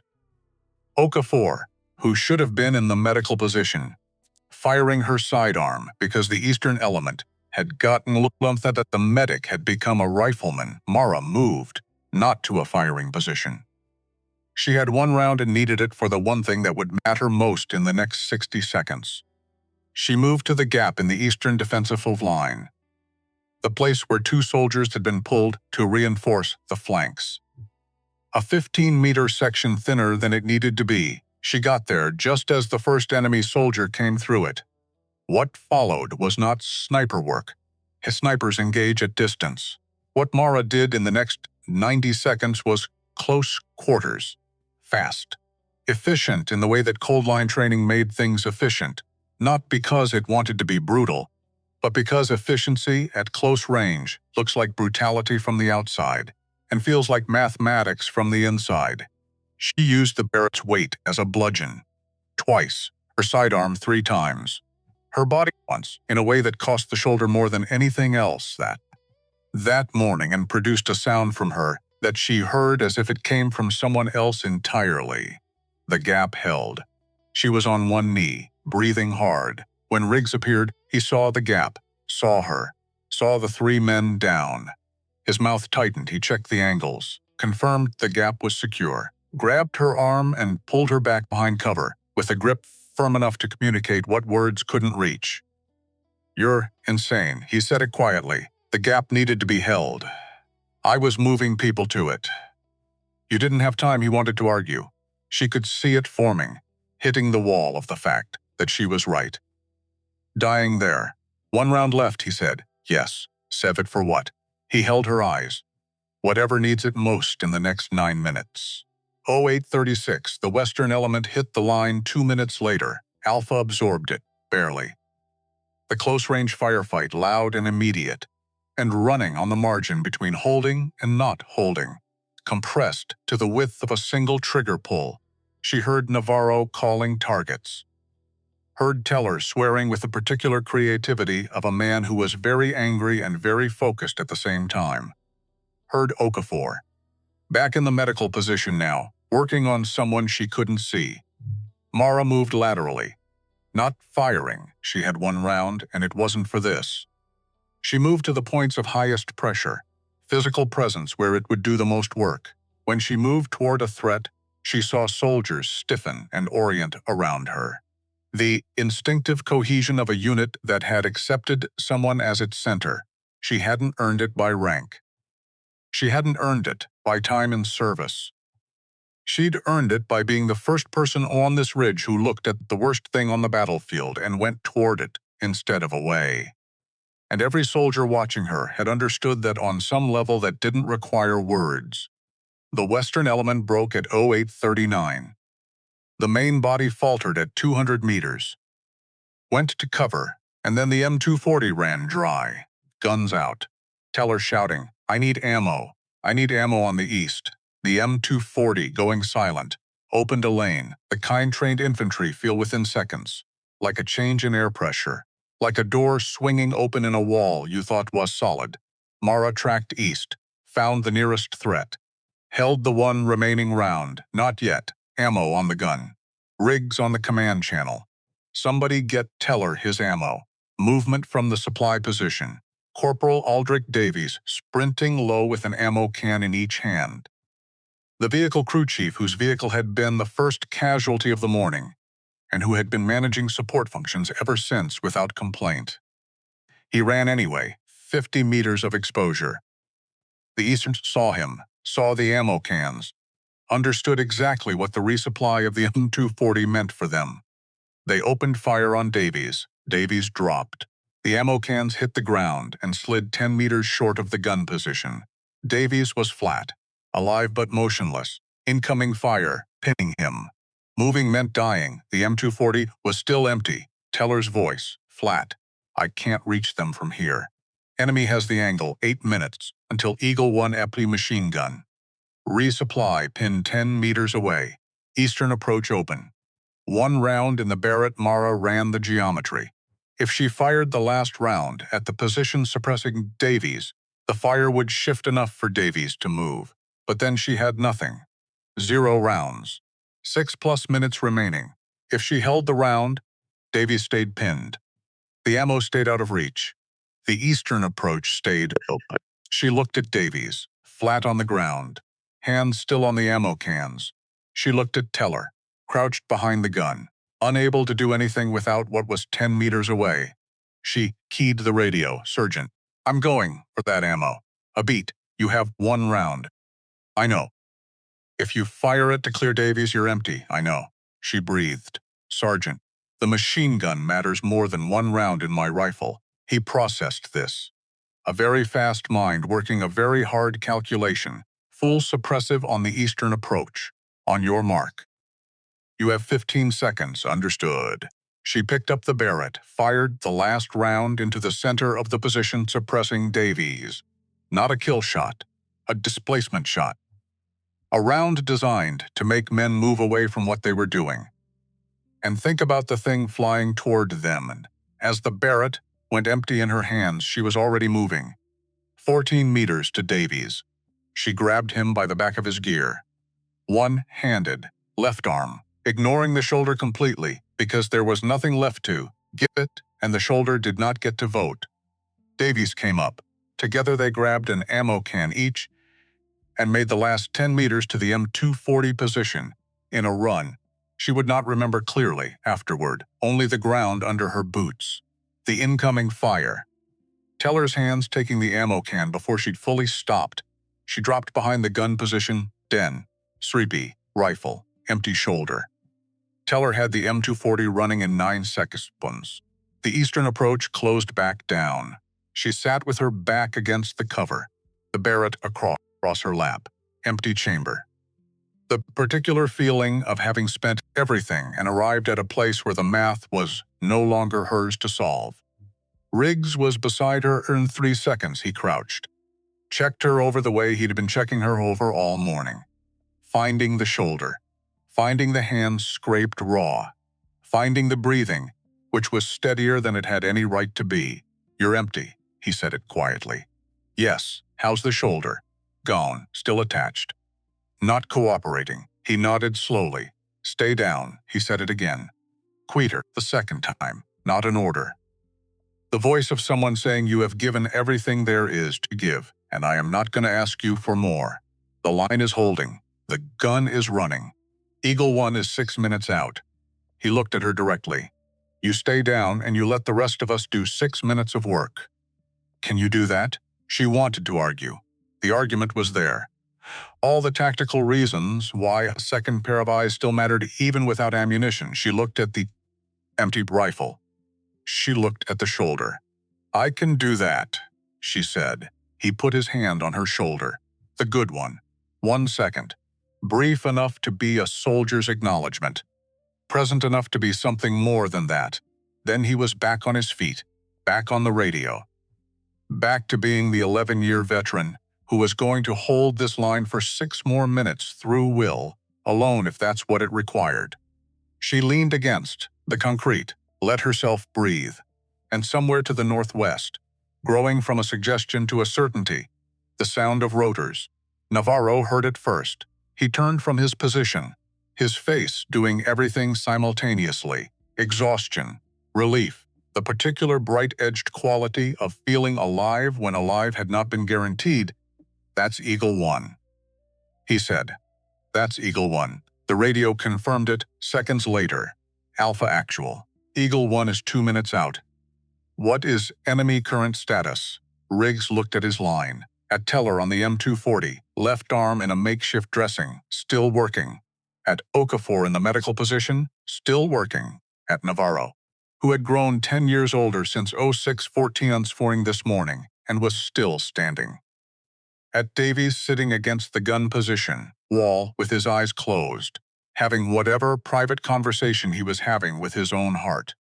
And at Mara Voss, who had opened her eyes at the sound of the rotors, who was looking up at the sky with the particular attention of someone's son, confirming that the sky was still the sky and the world was still the world. And the morning that started with artillery had arrived at this moment intact enough to be called a morning you survived. "Okaj, Eagle One," Riggs said. "Enemy is disorganized at all. Main assault disrupted. Recommend approach northwest. Come in hot on the north slope tree line. Will mark friendly position. Alpha Actual." 2 minutes. 2 minutes. 27 soldiers still standing. 1 down. Remy Scasosio, 22 years old from Colorado, who had a family, who had not deserved what the morning did to him, who was not walking off this ridge. 27 were. Riggs looked at the number, felt it spread. Filed the name where names like that go. And the first Apache came over the northwest ridgeline. Not circling. Not assessing. Just coming. Fast and purposeful. The second one, tight behind it. They found the enemy's main body position and went to work with the cold efficiency of attack aviation that had been briefed, that had been listening to 90 minutes of Alpha platoon fight from a distance. That was finally here. The enemy formation disintegrated. Not metaphorically, literally. The organized structure of company plus infantry, the armored vehicles, the flanking elements, the whole architecture of the assault that had been pressing 20 on 27 soldiers for 90 minutes, came apart under the Apache's fire in a way that was almost clinical if you'd been watching from above. Almost. If you hadn't spent the last hour and a half inside it, the firing stopped. Just stopped. The silence was so sudden and so complete that, for 3 full seconds, nobody in Alpha Platoon reacted. Their nervous systems had been calibrated to a world of continuous noise and threat. The absence of it landed like a physical thing. A weight dropping away so abruptly that the weightlessness itself felt disorienting. Then Navarro said it. "Is that are they?" Stand by. Riggs on the radio. Hallborn's voice. Clipped. Certain Alpha. Actual. Enemy formation broken. QRF is on the ground to your north. You are secure. Acknowledge. Riggs closed his eyes. 1 second. Acknowledged. Alpha platoon is secure. He lowered the radio. 27. Mara said quietly. He heard it. Understood it immediately. Not a count of rounds. Not a tactical assessment. A count of people. 27, he confirmed. She nodded once. Slowly. And kept looking at the sky. Riggs looked at the position where Remy Castillo had been. Felt it move through him. The slow burn. The spreading weight. Filed the name where names like that go. The place that fills slowly over years and never empties. Then something was happening. Mara's left side was going. He saw it before she did, the subtle list. The way her right hand came up to catch herself against the barrier, with a grip that was almost enough. And then wasn't Okafor was there before he could move. I've got her. I've got her. Already working. Already finding the shoulder. She's not losing consciousness. It's the muscle. It's been in compensation for. Okafor looked up at Riggs, with an expression that was relief and exasperation at exactly the same time. She is going to be fine. And she should have told me about this shoulder 40 minutes ago. I assessed the information as manageable, Mara said, from the position of someone sitting against a wall, with a medic's hands on her shoulder, and approximately no control over the current situation. You assessed it wrong. A pause. That's fair, Mara said. Navarro made the sound. The one that had been halfway between a laugh and something else all morning. This time it came out all the way. He said it quietly, like he was testing how it sounded. Like he wanted to make sure he'd remember it. Mara from nowhere. She heard it. Didn't look at him, but something in the line of her face shifted. The same fraction it had shifted when Pruitt shouted her name earlier. When Navarro handed her water in the middle of a firefight, this time it made it all the way. Small, brief, gone almost before it arrived. But there, Riggs saw it. He looked away, out at the ridge. At the morning that was now a different kind of morning. Scored and broken and expensive in ways that wouldn't finish at Dunchbeans being tallied for days. But fundamentally, so stubbornly, survivably different, the medevac would come. Mara would go. The debrief would be significant. People would ask questions. Above battalion. People without insignia he recognized, and they would get their answers, because he was going to give them all of it. Every shot, every decision, the tower, the command vehicle, the last 3 rounds, all of it, on the record, because 27 people were alive. And that was going on the record, regardless of what anyone's classification preferences were. The medevac lifted Mara off Valen Ridge at 10:14. She didn't want to go. Brief argument. Ultimately resolved by Okafor, who had spent 90 minutes keeping people functional and had earned the right to be immovable on medical questions. The shoulder needed imaging. The close quarters work at the gap had done something to the rotator cuff that compression wrapping could manage but not fix. Okafor used the word surgery with the flat certainty of someone who knew when that word wasn't negotiable. Mara sat with it. She looked at the ridge one more time, the broken tower. The eastern wall that had simply ceased to exist. The ground between the defensive line and the tree line that told the morning story in a language of craters and silence. She looked at Navarro, sitting against the same wall he'd been defending for 90 minutes, staring at his hands. He looked up when the medevac rotor started, found Mara's eyes across the distance, raised one hand, not a wave, just acknowledgement. The gesture of someone saying, I see you. I know what you did. I don't have the words for it yet, but I know. She raised her good hand back. Riggs walked with her the last 20 meters, without being asked. She let him because the shoulder wasn't cooperating, and the ground was uneven, and there was no operational reason to refuse help anymore. The debrief is going to be significant, he said, I know. People above battalion are going to want to know who you are. People who need to know already know, she said. What changes after today is which category gets larger. Are you okay with that? She thought about it honestly. I don't know yet, she said. The medevac crew took her at the door. Riggs stepped back, stood at the edge of the landing zone, and watched the helicopter lift. Held the image of it going up and away, till it was smaller than a bird, then gone, and Teller appeared at his elbow. Left arm in a proper dressing now. Expression carrying the particular blend of physical discomfort and emotional processing that the morning had distributed to everyone in varying quantities. Is she going to be all right? He asked it without looking at Riggs, looking at the empty sky where the helicopter had been. Riggs watched the same empty sky. Yeah, he said it without qualification. She is. And that surprised him a little, because belief that complete usually took longer to earn than 90 minutes. Valen Ridge had been a compressed education.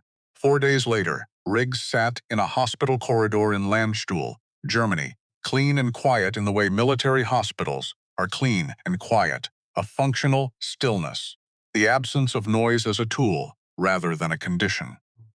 He had a cup of coffee that had gone cold 20 minutes ago and a debrief folder on his knee that he'd read 3 times. The debrief had been, as predicted, significant. Battalion had questions. Above Battalion had more questions, delivered through people who didn't wear insignia Riggs recognized, who arrived in unmarked vehicles, who asked their questions with the practiced neutrality of professionals who had stopped having visible reactions to answers a long time ago. They asked about the rifle, about the shots, about the tactical decisions, the tower, the command vehicle, the last 3 rounds, the gap at the eastern line. He answered everything accurately and completely, because that was what he did. And because he had decided before the first question was asked that Mara Voss's actions on Valen Ridge were going on the record, regardless of what anyone's classification preferences were. She saved 27 lives. That was going on the record.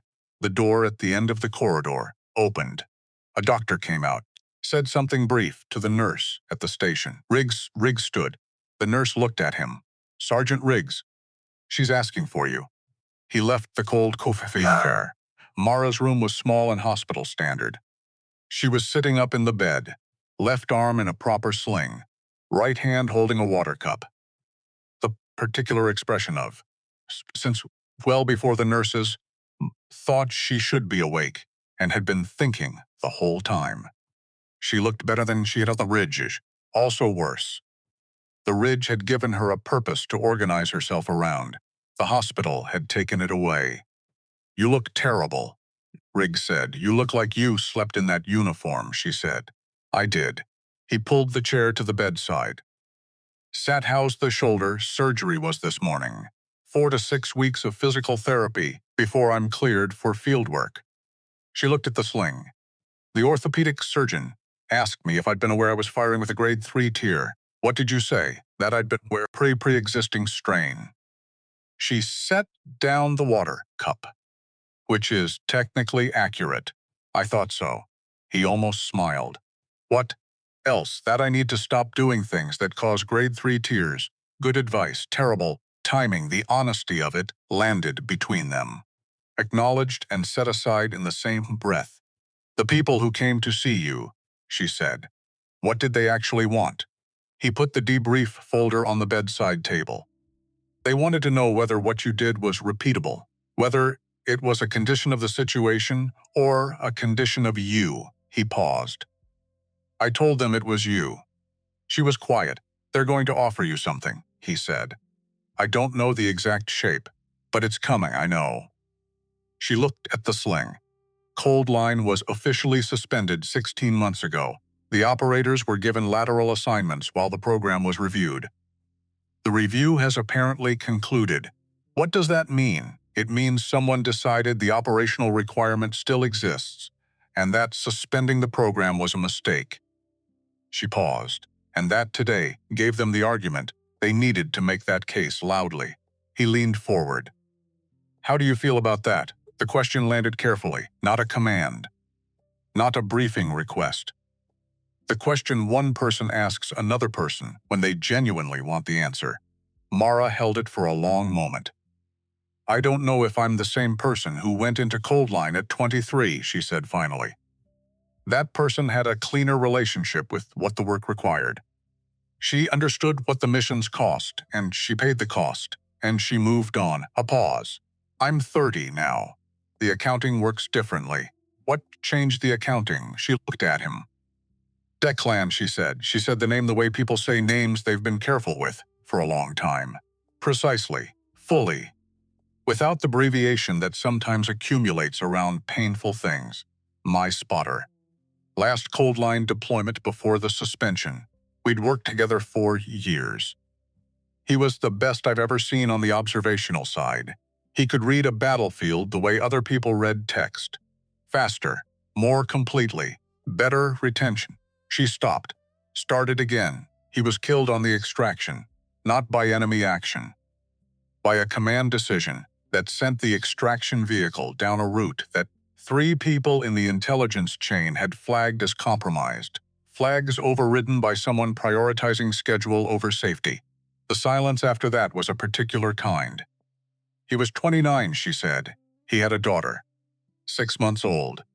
He'd seen photographs. Riggs said nothing. There wasn't anything to say that would be the right thing, and he knew it, and he honored that by staying quiet. I filed the report, Marad, formal, detailed. Documented every flag that was overridden. Every decision point where a different call produced a different outcome. Put it in writing. Signed it. Submitted it through every channel I had access to. She looked at her hands. Nothing happened. The person who made the call was not disciplined. The program continued. She exhaled slowly. I requested the logistics transfer 2 weeks later.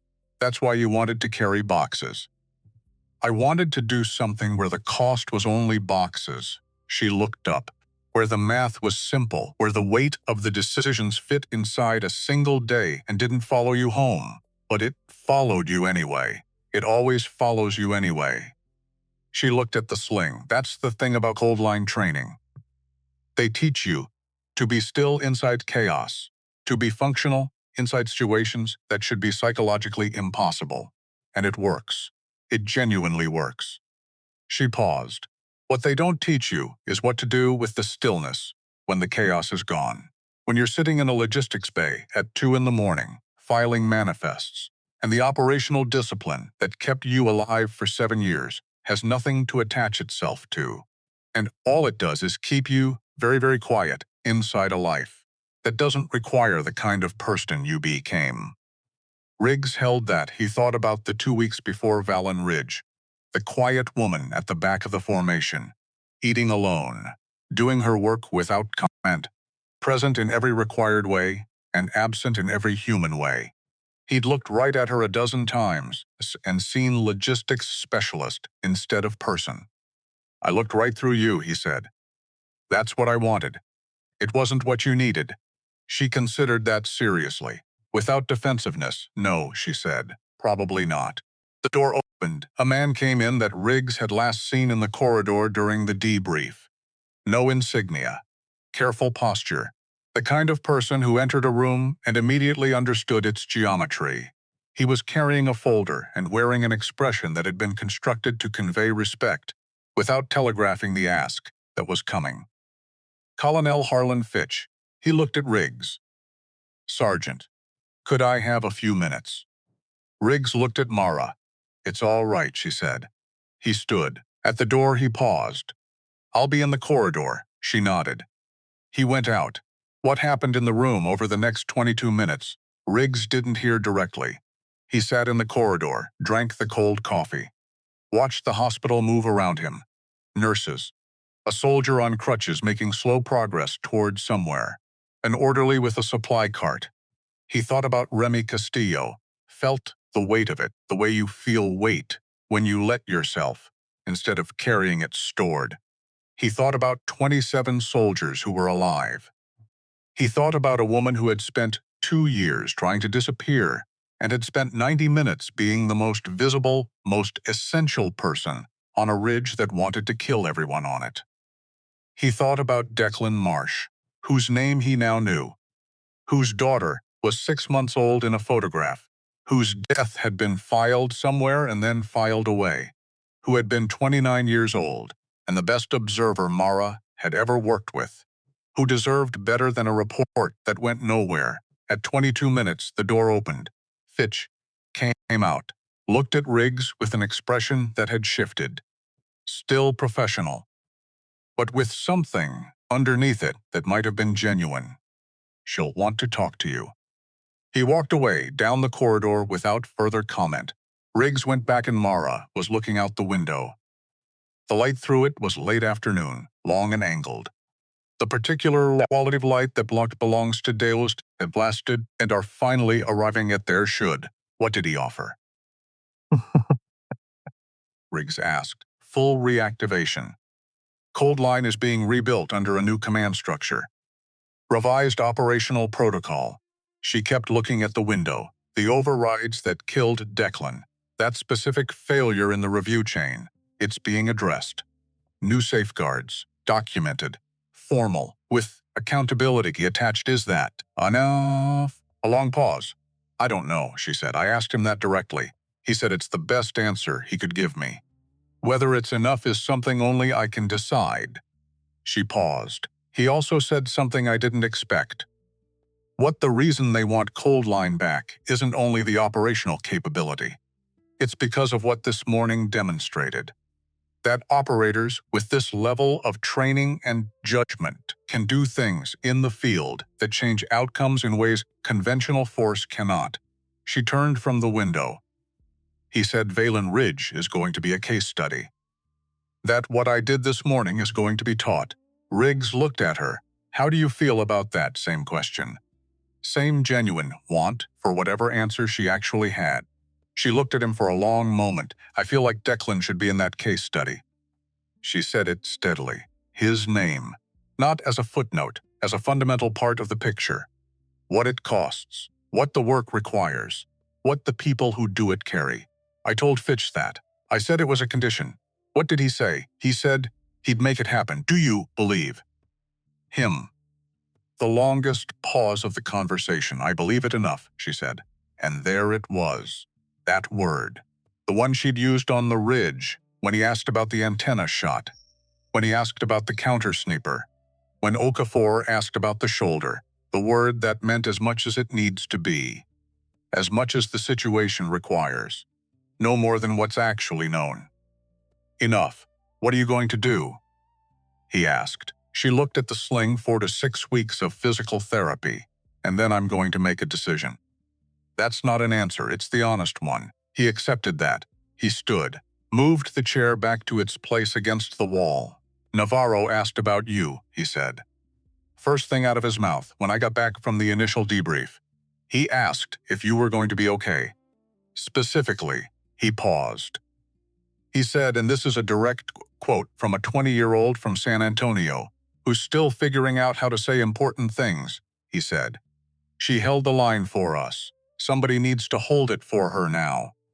The silence that followed was softer than the others. "He's a good soldier," Mara said. "He's going to be a great one."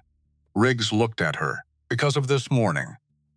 Because he watched someone do something he didn't know was possible, and it changed what he thinks is possible for himself."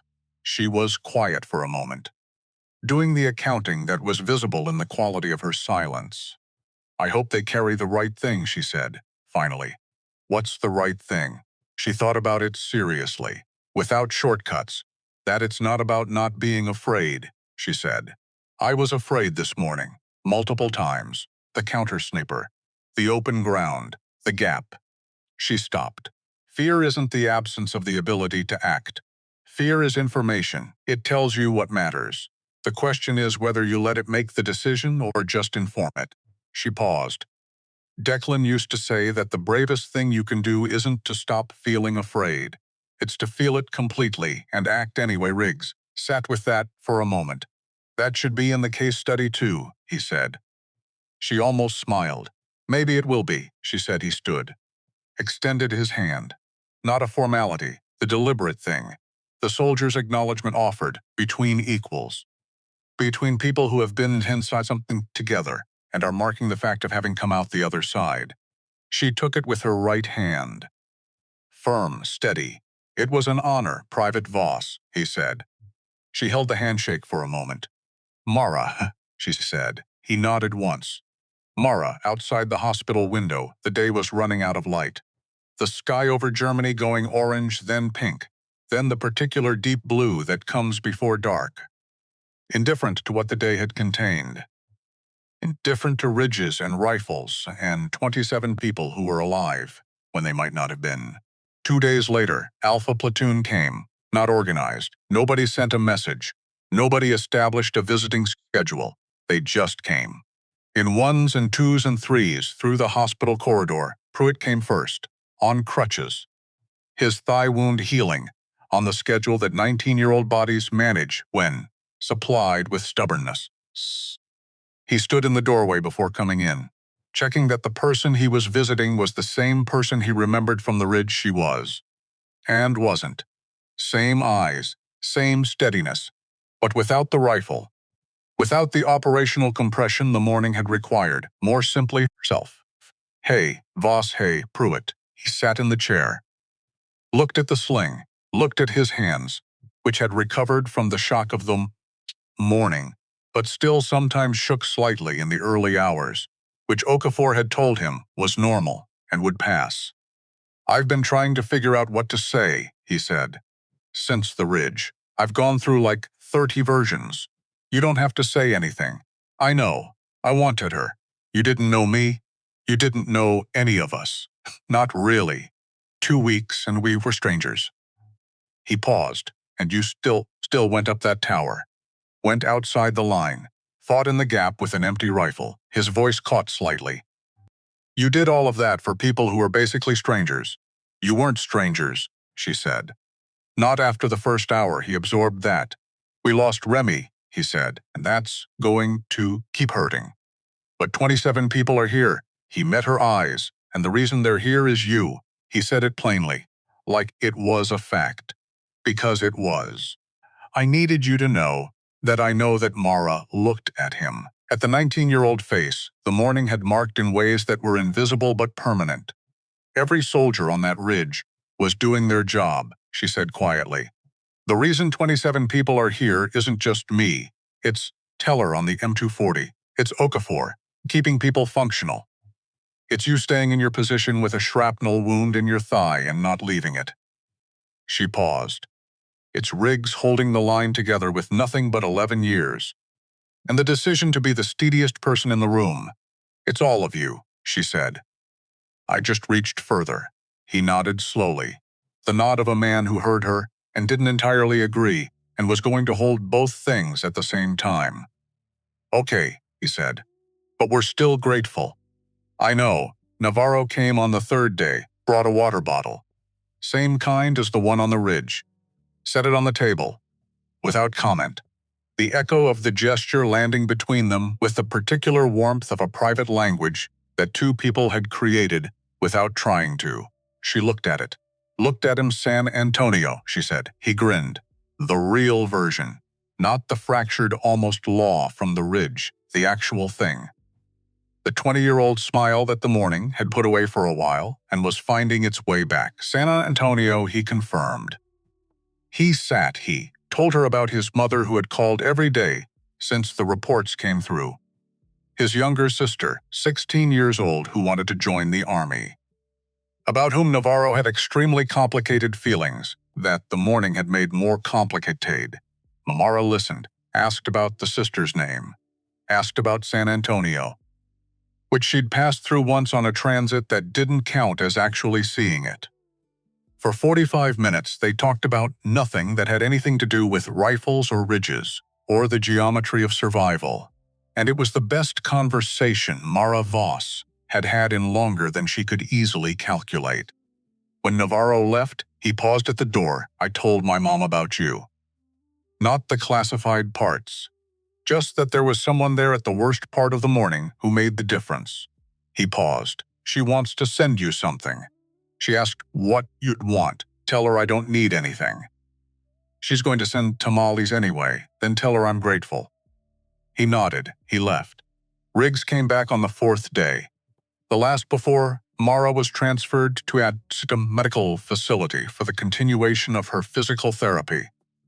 He came without the debrief folder, without the cold coffee, without the residue of the official machinery that had occupied most of the space between the ridge and now. He came as Kriggs, 11-year NCO. The man who had shouted a desperate question into chaos 4 days ago and received an answer that had changed the morning and would keep changing things for longer than either of them could see. "The official commendation is being written," he said.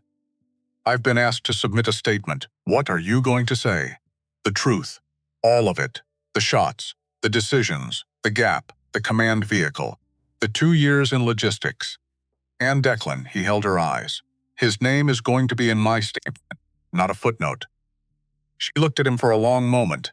"Thank you," she said. 2 words. Quiet, direct, carrying everything they needed to carry. "You saved my soldiers," he said. "Not for that," she said. For Declan, he understood. They were quiet for a moment. The particular quiet of 2 people who have been through something together that doesn't require constant language. "What are you going to do?" He asked it again. Asking because time had passed, and things had settled, and he believed the answer might be different now. She looked at the sling, the window, her hands, the right one steady, the left wrapped in healing, and making the slow, effortful return to function. 4 to 6 weeks, she said, and then I'm going to make a decision I can live with. Not just survive with. He said it carefully. She looked at him. The almost smile arrived, and this time it completed. Not just survive with, she said. Live with, yes. Small in the language of ordinary people. Enormous in the language of someone who had spent 2 years reducing herself to the minimum required to keep going. He stood, extended his hand one more time, marking something. She took it with her right. "Mara," he said. "Not Private Voss. Not Voss. Just her name." She nodded once. Outside the hospital window, the day was doing what days do, moving through its last light toward evening. The sky going orange, then pink, then the deep blue before dark. Indifferent to everything that had happened. Indifferent to ridges and rifles, and the name of a man 29 years old who deserved better and was finally going to get it. 7 months later, Fort Aldrin. Advanced Marksmanship Training Program. First cohort. Mara Voss walked into the classroom and wrote 1 sentence on the whiteboard without saying good morning. Without introducing herself, she wrote it. Set the marker down. Stood with her back against the front wall, with her arms crossed, and waited. The sentence read, "A bullet travels faster than regret, but regret travels farther." 12 recruits stared at it. The first hand went up inside 10 seconds. Recruit Vasari. 22 years old, highest preliminary score in the cohort. The kind of person who answered before he'd fully understood the question. "Is that a ballistic statement?" "Is it?" She said it back to him. He looked at it again. Slower this time. "No, it's about decisions. Keep going. Every shot you fire has consequences you can't take back. But the judgment behind the shot, that stays with you longer than the round is in the air." Closer from the right side of the room. Recruit Orlan Bex, 22 years old. The one she'd identified in the first 5 minutes as the person who listened before he spoke, who watched before he moved, who was processed with the patience of someone who understood that information gathered early was worth more than conclusions reached fast. He was going to be exceptional. He didn't know it yet, which was one of the things that made him exceptional. "It's not just about the individual shot," Bex said. "It's about who gets affected. The bullet reaches one target. The regret reaches everyone connected to that target. Everyone connected to you. Everyone connected to the decision chain." He paused. "It's about the human cost that outlasts the technical event." The room went quiet. "Write your names down," Mara said. "At the top of whatever you're about to write for the next 12 weeks. Because every note you take, every calculation you run, every shot you fire on this range, it has your name on it. You own it, all of it." She let that land. Then, "My name is Mara Voss. I was a cold line operator for 7 years. I spent 2 years in logistics after that. 7 months ago, I was a private on temporary assignment to a platoon that got hit at a place called Valen Ridge. And 27 soldiers survived something that should have killed all 28 of them. She looked at the room steadily. One didn't. His name was Remy Castillo. He was 22 years old. He was from Colorado. He had people who loved him. Pause. I carry him. I will carry him for the rest of my career. And if you come out of this program the way I need you to come out of it, you will understand exactly why. That carrying is not a burden. Nobody moved. Nobody reached for a pen. Pens, she said. Chapter 1. They reached. 3 weeks in, Bex stayed after the afternoon range session. He found her in the office. Stood in the doorway the way Pruitt had stood in the doorway at the hospital, checking that the person inside was who he thought. She waved him in. He sat. The curriculum, he said. The ethics component in week 2. The case study about the command override. The name Declan Marsh. There's a whole section on what happened to him. Why the flags were overridden. Why the extraction route was compromised. He looked at her directly. Why is that in a marksmanship curriculum? Mara set down her pen. Because Declan Marsh was 29 years old, she said. And he had a daughter named Maya, who is 14 months old right now, and has never met her father. She held Bex's gaze. Every tactical decision made in a command chain, every risk calculation, every schedule priority, every route selection, has a name attached to its consequences. You need to understand that those consequences have names before it happens. Not after. Bex was quiet for a moment. You built the whole ethics section around him. Yes. He looked at his notebook, wrote something. Underlined it. Is that why the course works differently than I expected? I've done other training. Nobody talks about what the decisions cost. They talk about what the decisions accomplish. They're the same thing, Mara said. You can't understand what a decision accomplishes without understanding what it costs. She paused. Declan understood that. He was better at the human side of this work than anyone I've ever seen. He would have been extraordinary at teaching it. She said it plainly, without the careful distance she'd maintained around his name for 14 months. Bex heard the difference. She could see that he heard it. I'll make sure I remember his name, he said. Not a performance. Just a fact. Offered directly. She looked at him for a moment. That's enough, she said. The course concluded 8 weeks later. 11 of 12 qualified on the first attempt. Vasari, highest technical scores in the cohort, missed the qualification threshold by 2 points on the judgment component. Rushed a wind read because he was watching his time. He knew it before she said it. She sat beside him afterward. You know what you got wrong. Third target. I rushed the wind read because I was watching my time. Yes, I knew I was rushing. I made the decision anyway. Yes, he looked at his hands. I've been doing that my whole life. I know the right thing and I do the faster thing. That's what we're correcting. Not your marksmanship. Your relationship with time under pressure. She paused. You're coming back for the remediation. 6 weeks. You're going to qualify. How do you know? Because you just told me exactly what you did wrong without me asking, she looked at him. Most people in your position tell me the wind shifted, or the target moved. You told me the truth. That's the quality that matters. The day the first cohort completed, Riggs came back. Not official, no folder, no debrief. He sat in the back of the empty classroom after the recruits had gone and watched Mara at the whiteboard, erasing the week's notes. Leaving one sentence, same one she'd written on day 1. She turned, saw him, didn't look surprised. They qualified, she said. I heard. 11 out of 12 is extraordinary for a first cycle. Vasari will qualify on the remediation, I believe. That. He walked to where she was standing. How are you feeling about the reactivation? Cold line. The operational side. She thought about it honestly. Ready, she said. Not the way I was ready at 23. Different. Better. I think what's different? At 23, ready meant I could do the work. Now it means I understand what the work is for. She looked at the whiteboard. The shots are the same. The understanding behind them is larger. He nodded slowly. Declan would have liked this. He said it quietly. What you've built here, she held that. He would have been better at the teaching part, she said. He had a way of explaining things that made you feel like you'd understood it yourself. Like he was just reminding you of something you already knew. She paused. I'm still learning that part. You're not as bad at it as you think. Bex told you about our conversation. Bex tells me a lot of things. She almost smiled. He's going to be remarkable, I know.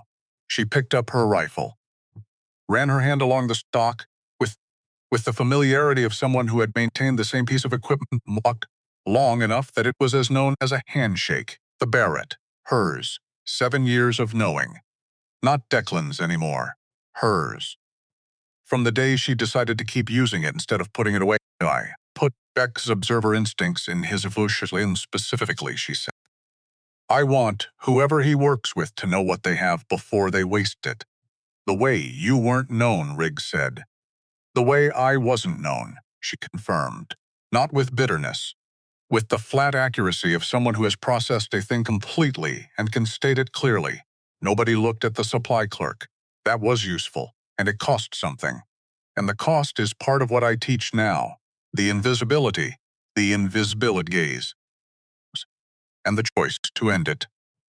The moment in the chaos when someone asks the impossible question, and you decide, not because the protocol requires it, not because you have to, but because the answer is yours, and it has to come from you. She paused. That's the thing I can't teach from a Fenwell. I can only teach it by showing up. He looked at her for a long moment. Any snipers here, he said quietly. The words landed with the full weight of Valen Ridge in them. The artillery, the tower, the 91 rounds, Remy Castillo's name.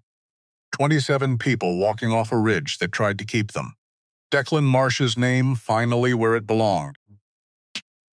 In the foundation of something that would train the people who held lines. I was always here, she said. She put the rifle on her shoulder. She walked off the range in the late light. The evening settled around Fort Aldrin, unhurried, indifferent to importance. Simply present, inside the training building. 12 qualification documents were sitting on a table. In a formal file, a name was on a record that hadn't been there before. Not a footnote, a person, with a case study attached, with accountability documented. With a daughter named Maya, who was 14 months old and would grow up, knowing that her father's name meant something. That it had been placed where it could do the most good. In the foundation of a program that would train the people who held lines, who made decisions in the dark, who understood that what the work costs and what the work accomplishes were never two different things. In San Antonio, a 20-year-old soldier was eating his mother's tamales and telling his sister about a woman he'd handed water to on a ridge. And the sister was listening, with the bright-edged attention of someone deciding something about her own future. And in the long corridor of whatever came next, Mara Voss walked forward with the full weight of everything the morning had cost and everything it had made, carrying it the way she carried everything. Not lightly. Not without awareness of what it required, but completely and without apology, in the precise and particular way of someone who had finally understood that the weight was not a burden. It was the whole point. She had been always here. She always would be.